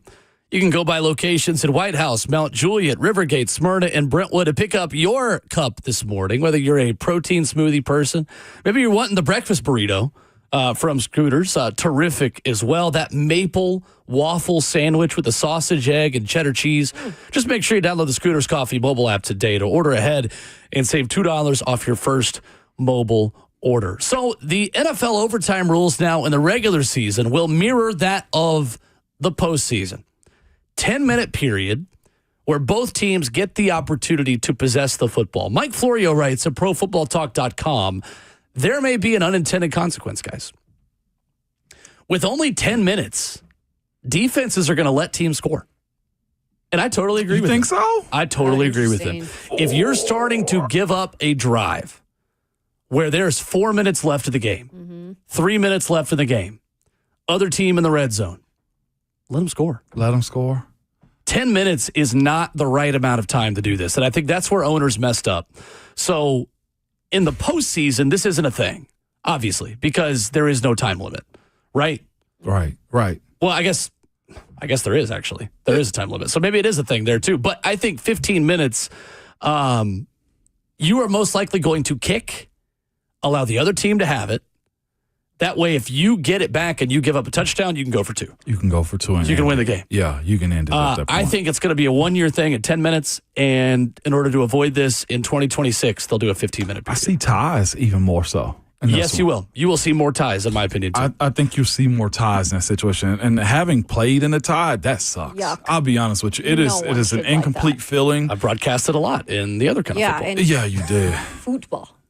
But it's an incomplete feeling when it comes down to the end of the game results, man. And the fact that they got to kick it off, like, in my opinion, if they go into 10 minutes, they should start the old school college way. It's 25-yard line and go in. I think that adds more excitement to it. It's the best rule for it. I think you give a real opportunity to see who's good on good at that moment, too, or who can survive mentally the best and physically the best in those moments right there. If you're telling me we got the original kickoff rules, Will, 10 minutes to make it all the way down, like, that's a 3 and out, and then you're punting at that point. Like, I think it sets teams up to really have chaos in the playoffs, if you look at it, to be honest with you. You're a poet and you didn't know it. Did not know it in that sense right there, because those ties really muddy the waters. It doesn't help you. Like, a loss actually helps you more than an actual tie us in those moments when it comes down to, like, playoff seeding and stuff. When it comes down to changing these rules, what's the process behind it? Because I think if we're having a casual conversation about 10 minutes not being enough, like, I always wonder, what is the conversation to change something like this? That's not the thought that goes into it. It was the original proposal, and that it was amended to 10 minutes by the owners and by the competition committee. I don't understand what's the benefit of it. The benefit, player safety. The benefit is player safety, because they care about player safety when it doesn't make them money. When they can put an extra game in and it makes them money, they don't care as much about player safety. Chris Sims pointed this out as well. The defense can take more risks because what's the downside? If you blitz 8, right, throw over the top, touchdown, all right, my offense now has more time to score. Mm-hmm. So if you send the house on every play, the positive is get a fumble, get a pick. Okay, now we're just kicking a field goal, we win the game. Right. The downside is you give up an 80-yard bomb and your offense has more time to operate and then go for 2. Then go for 2 strategically. Yeah. Yes, 100%. So I think that's the other good side of it is it will create for more entertaining overtime football because teams just going to send the house. Yes, they will. Honestly. I would. Yeah, 100%. I mean, at that point, light them up. Engage 8. Go. Because, and then if you get them and you light them up and they got to punt it to you or there's a fumble, sack, fumble, field whatever. Position game. You're just kicking a chip shot field goal, you win. It can add more excitement to it, but I think as far as the players go, it could really ruin the concept of playing football. Yep. The college rules, by far, should be the NFL rules on this one. It's more entertaining. You end it quicker in those sentiments right there, too. And if you take out kicks, right, I'll say this. If you take out field goals in those moments right there, you got to go for it, then that really heightens the competition and eyes on it. Like, red zone will be cutting away to play those moments right there. The NFL dropped the ball on that one. I agree. I totally agree. So, Kayla wanted to learn about Trey Harris from Bob McGinn's series. GoLongTD.com if you are just now joining us and haven't heard these scouting reports. This is Bob McGinn's 41st What He's Hearing from Scouts series leading up to the NFL Draft. Been doing this for 41 years. This used to be Scouts' names on the record. And Tyler Dunn at his website, GoLongTD, says this has appeared in the Green Bay Press Gazette, the Milwaukee Journal Sentinel from 1992 to 2017, BobMcGinnFootball.com, 2018-19, The Athletic, and then now at GoLongTD.com. So as good of a source as there is in terms of what scouts are saying and what is real. So I think Bob McGinn's series is always one of the best ways to learn about prospects. He's got a pretty good hit rate. Trey Harris of Ole Miss is 6'2.5", 205, and a 4.57 40. In 2 seasons at Ole Miss, he averaged 100 yards per game, one of 2 players in the country to average 100 or more in a career. One scout says he was at Louisiana Tech. He played his way to a promotion at Ole Miss. The stats didn't bear it out, but when he was in the lineup, they played better than when he was shelved. He's had some soft tissue issues. Mm-hmm. That's the concern with him. He's a tall-ish outside receiver, catches the ball well. You know where he's going to be. He's probably a number 2 receiver. At worst, he's a 3. At best, he's probably a middle-of-the-pack 2. Started 21 of 31 games at Louisiana Tech and 19 of 20 at Ole Miss. Finished with 220 catches, 3,532 yards, and 29 touchdowns. 40 time of 4.57 didn't help his cause, the scouting report says. Another scout writes on Trey Harris of Ole Miss, he's a big possession receiver. Not much separation. Against zone, he can find his way and catch it. But after that, there's not much there. From Lafayette, Louisiana, where he was a quarterback in high school. Yeah, the scouting on that definitely pushes you away from that being if you have the choice to pick him at number 35 overall. Yeah. It definitely, for me, kind of pushes me a little bit away from that. I look at where this team is for the most part, though. I say to myself, like, that could be the compliment that Calvin Ridley needs, a solid number 2. I could if see you that. want to elevate him being the guy moving forward, you've paid for him. He's here in your franchise. You got to find out how to make it work. Instead of forcing 1,000-yard receiving, like having a weapon like him who's a possessive guy that can really be a somebody that's physical, that can get open for you, at least take the eyes off of you, and that you know is a threat. Smart enough. Former quarterback has done everything you need him to do. Like, do you take him at second if he's available and there's been a run on him before you? I can see that being a situation for him. He's played big-time ball and proven that he can do it at a higher level. Sure, too. Yeah. I'm not opposed to him. Again, when you're in a spot that the Titans are right now, there ain't many options you got but to take what's there for you, too. And the soft tissues have been an issue. That has been the little bit of the yellow flag on him. And I don't know. I know nothing can be perfect, but I just keep in the back of my mind, I'm like, God, if you're taking him and it's such a valuable pick, you just want to make sure like everything is there, you know? On Isaiah Bond, Bob McGinn says that scouts are saying prototypical what you would want in a wide receiver, just generic boilerplate selfish diva wide receiver, said one scout. But goodness, he has an incredible skill set. He's really fast and he's athletic. He can win with speed, with quickness. His run after catch is amazing. Great ball skills. You wish a guy with his skill set had a better overall body of work in terms of production. He's first-round talent, but combine character and production, and whether he goes there, I don't know. Production waned down the stretch in 2024 as he played on a bad ankle. 99 catches, 1,400 yards, 10 touchdowns. Looked like a track guy playing football, said a second scout. Doesn't separate well. Average hands. He's not very good, not productive at all. Jeez. Strong. That's Holy real From one smokes, scout. what'd he do to 10, you? 4, 8, 100-meter speed, 21.05, 200-meter speed, which I can confirm to you is good. Small hands, 8.5 on hand size. That is small. That's small, right? For a guy Interesting. who weighed in at 5'10 and a half, 180. He was the one that said he was going to run a 4.1. And I told Yeah. You did. you, crap. And his teammate ran told you, faster, crap. the fastest Matthew time. Golden was much Yeah, faster. Matthew Golden was the Crap. top time. If you're running, 10.48 does not equate to 4.1. No. Look at Will doing his track track- calculating over. 10.48 Calculation. and 4.344 is about right. If he comes here, If we you're might have running- to have you guys run the 40 together. He should have been. Well, I can't beat him. You kidding me? I was a 5K runner. I have that. My hamstring would pop. My Achilles would pop because I hurt it again. Isaiah Bond wrong is with you, man? 10.4 If you're running a 4.1, then you're breaking 10 seconds at 100 meters. Okay.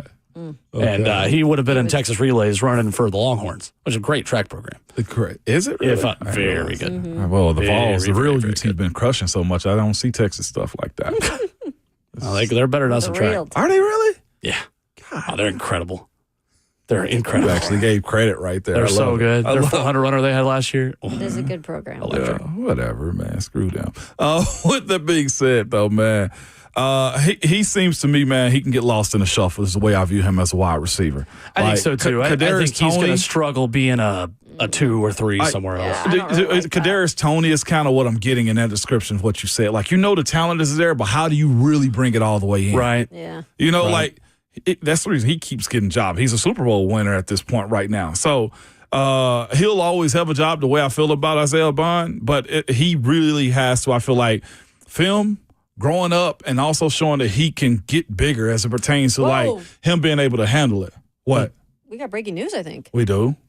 Unless I'm reading You said this you think or wrong. we know? What happened? I mean, Adam Schefter just reported Oh, New England okay. is sending quarterback Joe Milton to the Dallas Cowboys. Did it? No, you got to read that one, Taylor. That's big Schefter, time. New England is sending I just quarterback didn't want to get duped. I was making sure it was a real Adam. New England is sending quarterback Joe Milton to the Dallas Cowboys with Cooper Rush going to Baltimore. Dallas has a new backup for Dak right. Prescott in exchange for, Patriots sending Joe Milton and a 7th to Dallas in exchange for a 5th. Sorry, I wanted to make sure You that this scared was me, correct, though. I thought this was guys. a much bigger deal. But Balls fans are always interested. And Joe don't play for I am a us. Balls fan. I know. I'm interested. Yeah, but I that's thought what it was I'm like a Titans trade or something. Wow, look at Joe. There you go. Joe Milton, Yeah. new backup quarterback of the Dallas Cowboys. Well, the Dallas Cowboys and Kinda Shador like that. conversation can be deaded also then. Maybe. Yeah. I don't know. I don't know about that. I would venture to say I don't know yes if it was on that one. already a really heavy conversation. I mean, of course, playing the carousel of pre-draft conversation, though, Jerry and Dion and all those types of conspiracy theorists. I think they just needed a backup. Yeah, good for Joe. Good for Joe Milton. Consider there are a lot of Tennessee fans or Cowboys fans who are Yeah, gonna for sure. like that. Joe is such an interesting guy, though, because so many UT fans gave up on him and don't love him. And now I feel like are buying back into the Joe Milton hype again. Patriots sent him in a 7th. Yeah, for a 5th. They got a 5th back. Yeah. So They moved up 2 rounds. what is Will Patriots. Levis's About that. value? So that's a good meter, too, for that. I don't know about that now. Would you do that deal today for Will Levis? It's just because Will Levis has been exposed so much. I don't know if you're going to get like a 5th back. You think there's not enough mystery to him? Dallas, There's not enough mystery to him. Dallas in my opinion. commonly overpays, like Very they did true. for Jonathan Mingo. My the Ole Miss receiver. early reaction to this is Dallas overpaid. Okay. Yeah, my Fair early enough. reaction. I agree. Yeah. I think Joe Milton had one incredible game, but The intrigue's real. that gets you jobs in the NFL at quarterback. Yes, it One incredible does. Yeah. game. And guess what? When Anthony Richardson isn't the quarterback any longer at Indy, someone else is going to take a chance on him, too. Oh, yeah, he's a of first course. rounder. Yeah, he's a first And rounder. Zach Wilson still getting it in. That's different from Joe Fixable. Milton because he's Fixable. a top 5 overall pick. Only one ain't getting it He is has Trey that Lance intrigue. at this point, right? Yep. And he's been given an opportunity in Dallas. Not really play. I think he's still is he a free agent still too? He is now. Yeah. Yep. How many chances do you get, huh? There you go. Joe Milton sent to the Dallas Cowboys. Best of luck to Joe. I love that for him. I love that for him, Josh too. Dobbs, the backup in New England. Yep. For able bringing him in and finding something for Bazooka Joe. His marketing about to be crazy in Dallas. Oh my gosh. He's going to have a crazy market in Dallas. What do you mean? As a backup. Joe Milton? Oh, yes. Yeah. Just because as much as Dak gets hurt, like he'll probably get a chance to start. And in fact, I think a lot of them are over Dak too. Like they're going to be salivating I over agree Joe. with you on this one. Yeah, they're about to be salivating over him. They are over Cowboys Dak. fans are about to learn what it's like to watch Joe Milton throw bazookas in the offseason Joe. and get way too excited and then be like, oh no. All right, there you go. 615-737-1045. Speaking of the Vols, another SEC football programs whose stock is up, down, or neutral. We'll do an SEC spring football stock report next.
RKW on 104.5 The Zone continues. Who is chasing a rising stock or a falling stock? Little SEC spring practice conversation. And again, for those of you who are tired of draft talk, well, here you go. SEC football. Lots of interesting reports, guys. Everyone's always in good shape. Everyone's always added on 10 pounds of muscle, or they've subtracted 15 pounds of fat. You know, the quarterback they're adding new things to his plate. What's your favorite spring football cliche? Favorite spring? The big guys have really shaped themselves up well. Yeah. That one. The D-line, they've added. No, the added 20 pounds of muscle conversation or 10. Yeah. Oh, geez. And the lost 20 pounds and don't look like the same guy. That one right there is just like, well, you got the best facilities, you got the best nutrition, and they're around you all the time. Yeah. Duh. I love the getting used to playing in his new body. I love that one because that one could go either way. They're either 20 pounds. Well, he's got to learn how to throw that weight around, or it's like 15 pounds smaller. And again, very legitimate conversation for many players. I just think the phrase is funny. Like, he's got to get used to playing in that new body of his. Oh, okay. Okay. New body. With Captain America?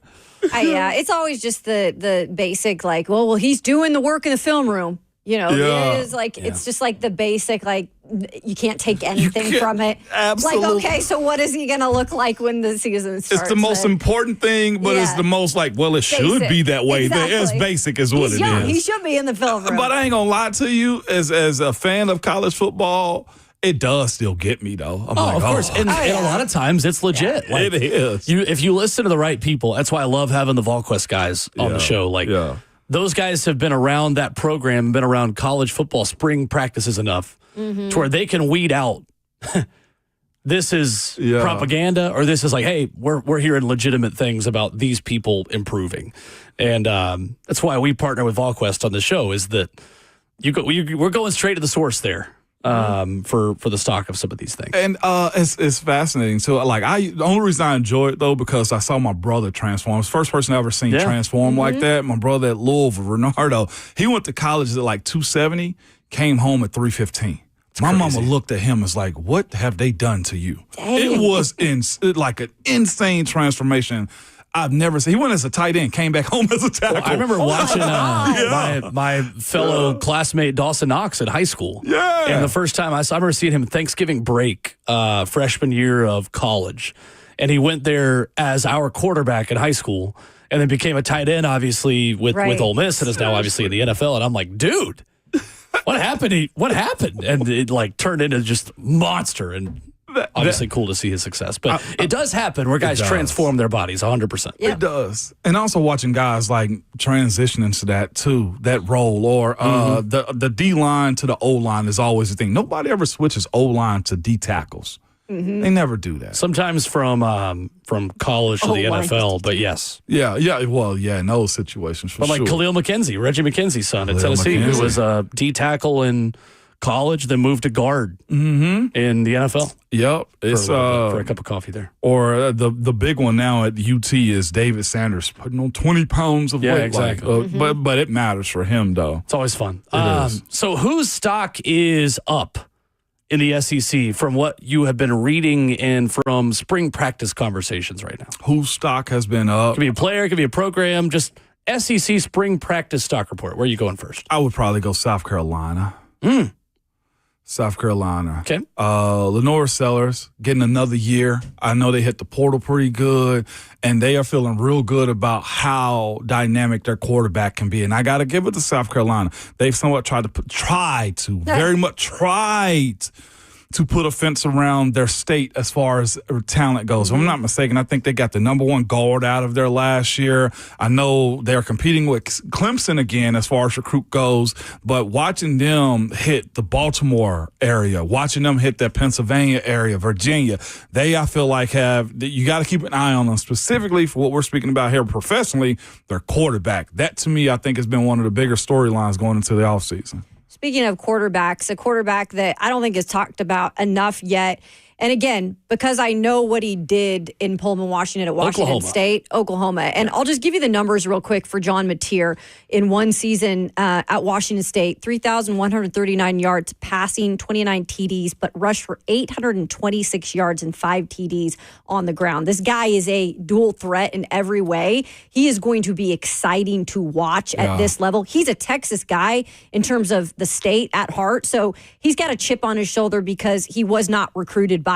SEC schools. Well, he's here now, and he's coming with his coordinator, who I think is one of the best rising stars as offensive coordinator, and Ben Arbuckle. Yeah. They're going to do some really good things at Oklahoma because that offense needs a huge boost from this last season. So their schedule's really tough, guys, and that's what you worry about with them. But if they can have their defense be solid like it was last year and improve on offense because that line is also improved, that could be a team I would buy low right now in terms of, and you could get some return. I gotta throw another one in there too, real quick, if y'all don't mind.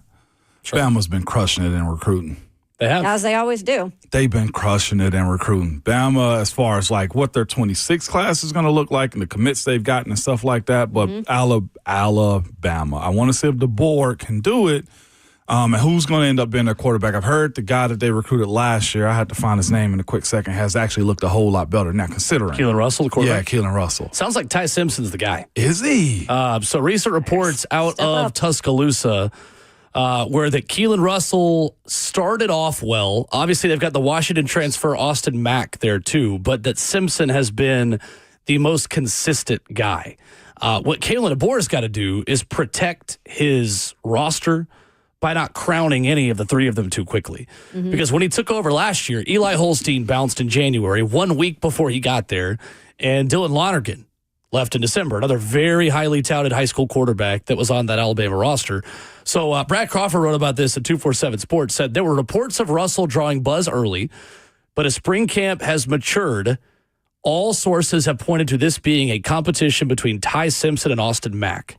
Simpson garnered most of the first-team reps during the first scrimmage. One source said he tossed several touchdown passes to Miami transfer Isaiah Horton, Oakland Patriot, Murfreesboro, Tennessee native, who signed with the Crimson Tide during the winter transfer cycle. Interesting note at the end of it, and Ryan Grubb, the new offensive coordinator coming over from Seattle, was with Kalen DeBoer at Washington when he took that team to the national championship. Brad Crawford writes, when Jalen Milroe tried to do too much last fall, that's when this passing game got itself into trouble.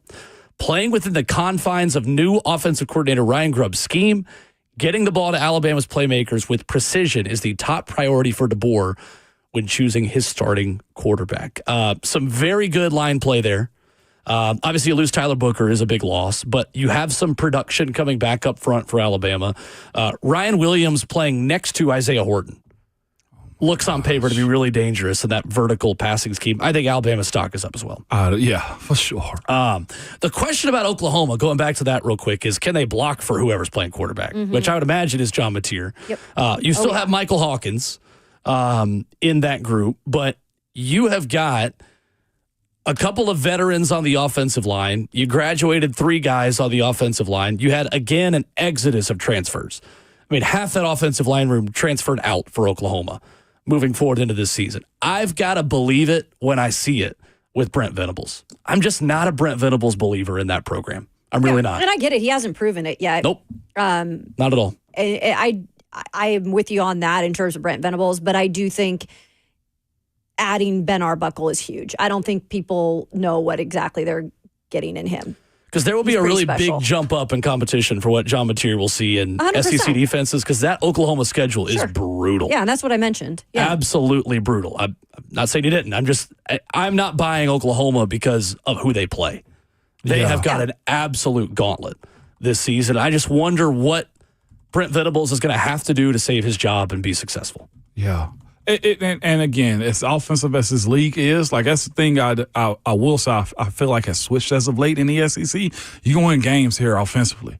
You need the defense to close it out for sure, and that's what his specialty is over there. Yeah. But putting a competent, and I mean a very competent offense out there on the field is something that's got to be necessary for Oklahoma. Right. And not just that, the pride of what they are as a school. Like, they've had numbers. They put numbers out. They have quarterbacks to do everything that you want. And I knew they had to reset it from Lincoln Riley. But, like, now, if you're saying the offensive coordinator, Kayla, is that guy, like, we need to see that. That's fine. So, I'm just letting you know. Yeah, no, I was just giving credit to, like, what you said a second ago. Yeah. So, Oklahoma's schedule this season, they start with Illinois State. They host Michigan. Bryce Underwood versus John Mateer will be an interesting matchup. Bryce Underwood's going to win that job at Michigan. I don't think Davis Warren's going to beat him out, but we'll see. You never know. They go to Temple, Oklahoma. Make that make sense. Yeah, that's weird. You're going that's to really Philly weird. to play Temple. Auburn back at home. Kent State, the worst team in college football. Texas, at South Carolina. Ole Miss, at Tennessee, at Alabama, Missouri, LSU. Yeah, it's a difficult schedule. Oh, for sure. my goodness. That is one of the toughest schedules in all of college football. Yeah. I kind of feel the way about them that I did about Florida last year. Expectations of that program are a lot higher than 7 or 8 wins. But with that schedule, 7 or 8 wins might be a decent season. It's a good season for him. And so at that point, like, I don't know. It's interesting. I think the biggest thing for them, though, is they've got to improve offensively. Like, winning games is one thing in the SEC, but, like, what they did not do offensively last year was disgusting. Like, the amount of just failure that came on the offensive side of the ball was really bad. Couldn't block, and at one point they had 6 receivers who were hurt that would have played. Yeah, and it was a waste of the defense. For me, I think Auburn football stock is up. I think Jackson Arnold is going to win that job and be a good quarterback for the Auburn Tigers. And here's why. Hugh Freeze's high school recruits are not high schoolers anymore. No, they're not. And as stubborn as he has been about the way he was going to build his program and not compromising in the transfer portal and not just taking guys to take guys, but doing things his way, I think was the wrong decision.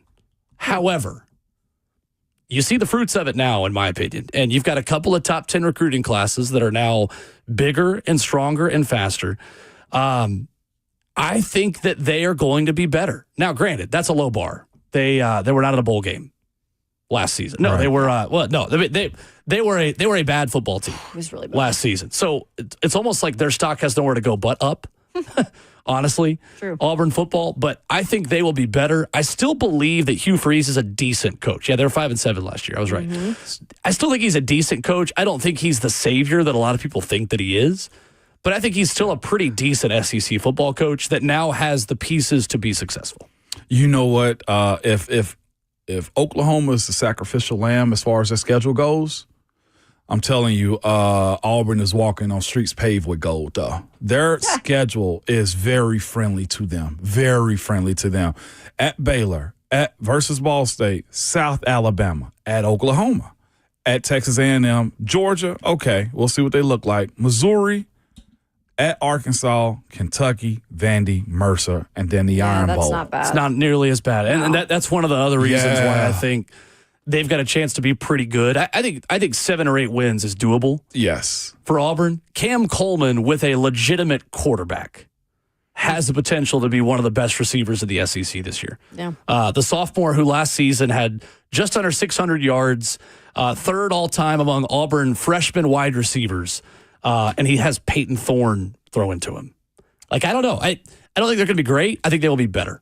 Yeah, and I'm always, like, you are on Venables, and I know, like, it's a little bit different because Hugh's won He's done it before. in places, but I'm kind of like that on Hugh Freeze. I'm Are not you? a super believer in you. him.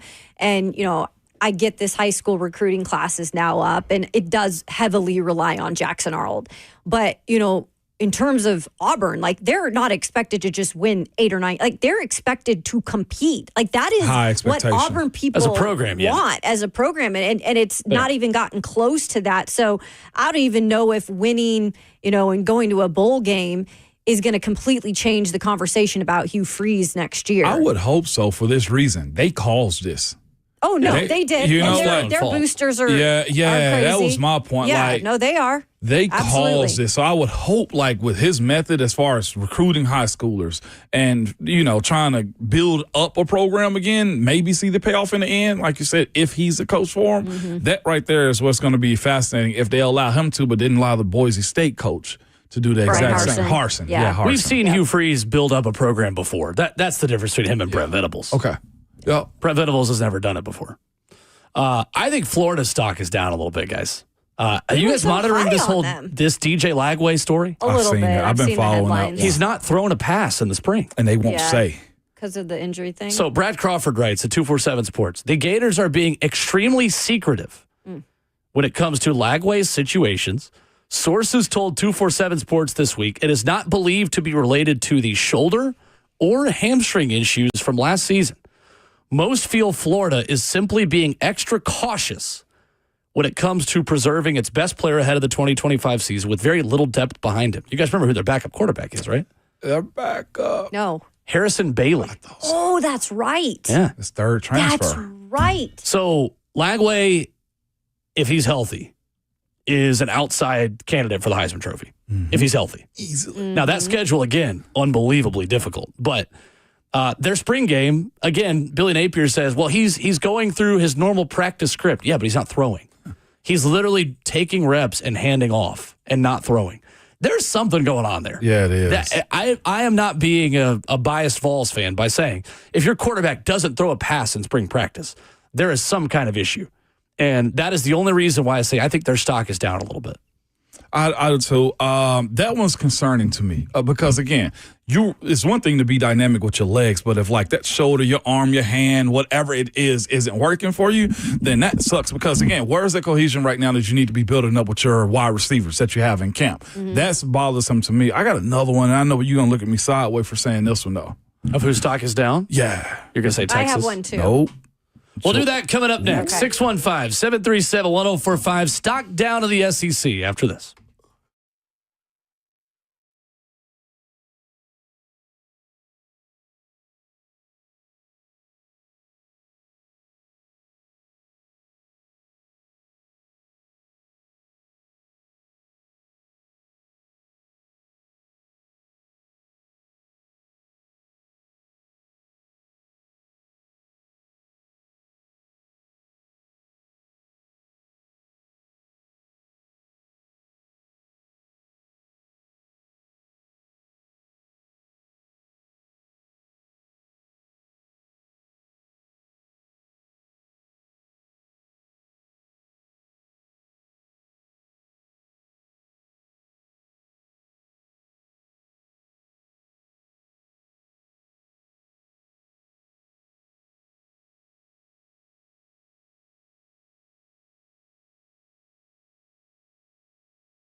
RKW wrapping up the show on 104.5 The Zone. The Lucas Panzica show up next.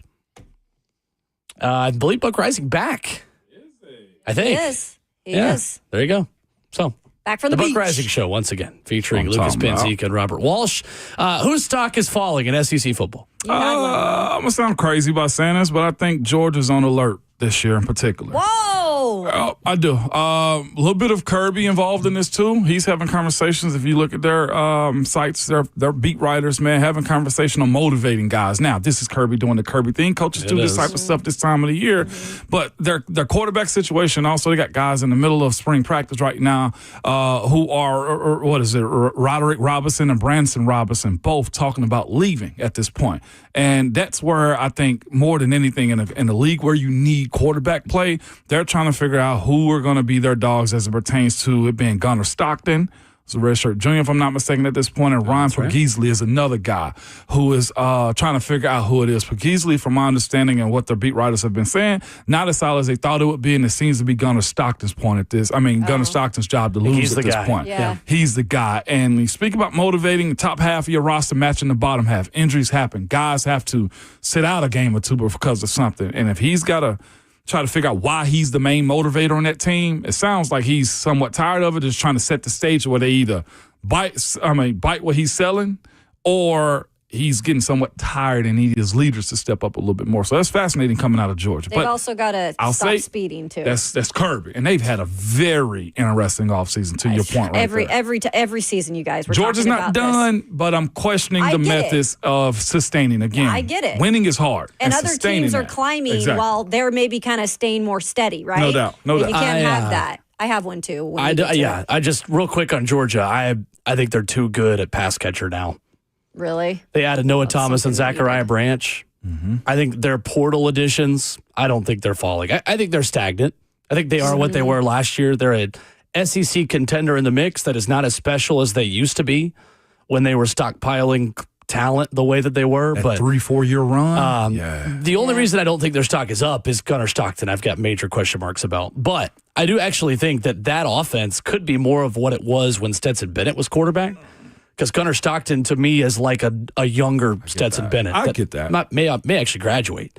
Yeah. We'll see. And they were so low in terms of skill position, wide receiver specifically. And that will not be the case next year. That was bad. Yeah, like you said. All right, guys. I think we all agree that this guy is a heck of a dude, and we love him. But the jukebox might need to be unplugged. Sam Pittman. Oh. That is his go-to phrase, like, cue up the jukebox. Like, is it? Whenever they get a win or whatever, it's this old phrase that he uses, and he's a lovable, like, former offensive line coach that no one thought could be a coach. Look, Arkansas, he's on his last limb. Like, he's on the hot seat. And the biggest thing with Arkansas is they lost 27 players to the transfer portal. There is a lot of holes to fill there. We talk about the Titans filling holes and like what they need to do there. There's a lot of that, guys, in terms of the turnover volume. And then you look at their schedule, and they start off with Alabama, A&M, Arkansas State. But then they have Ole Miss, Memphis, which is never a gimme, Notre Dame, Tennessee, Texas A&M, Auburn, Mississippi State, LSU, Texas, Missouri.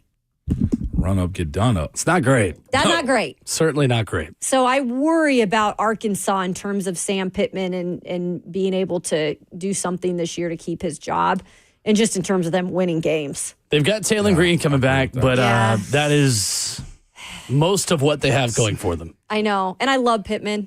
I do too. I really do. I'm a fan. We'll see. I agree. I think it's going to be tough for him to keep his job if things do not go their way. Very different offensive line setup for them as well this upcoming season. So we'll see. Interesting.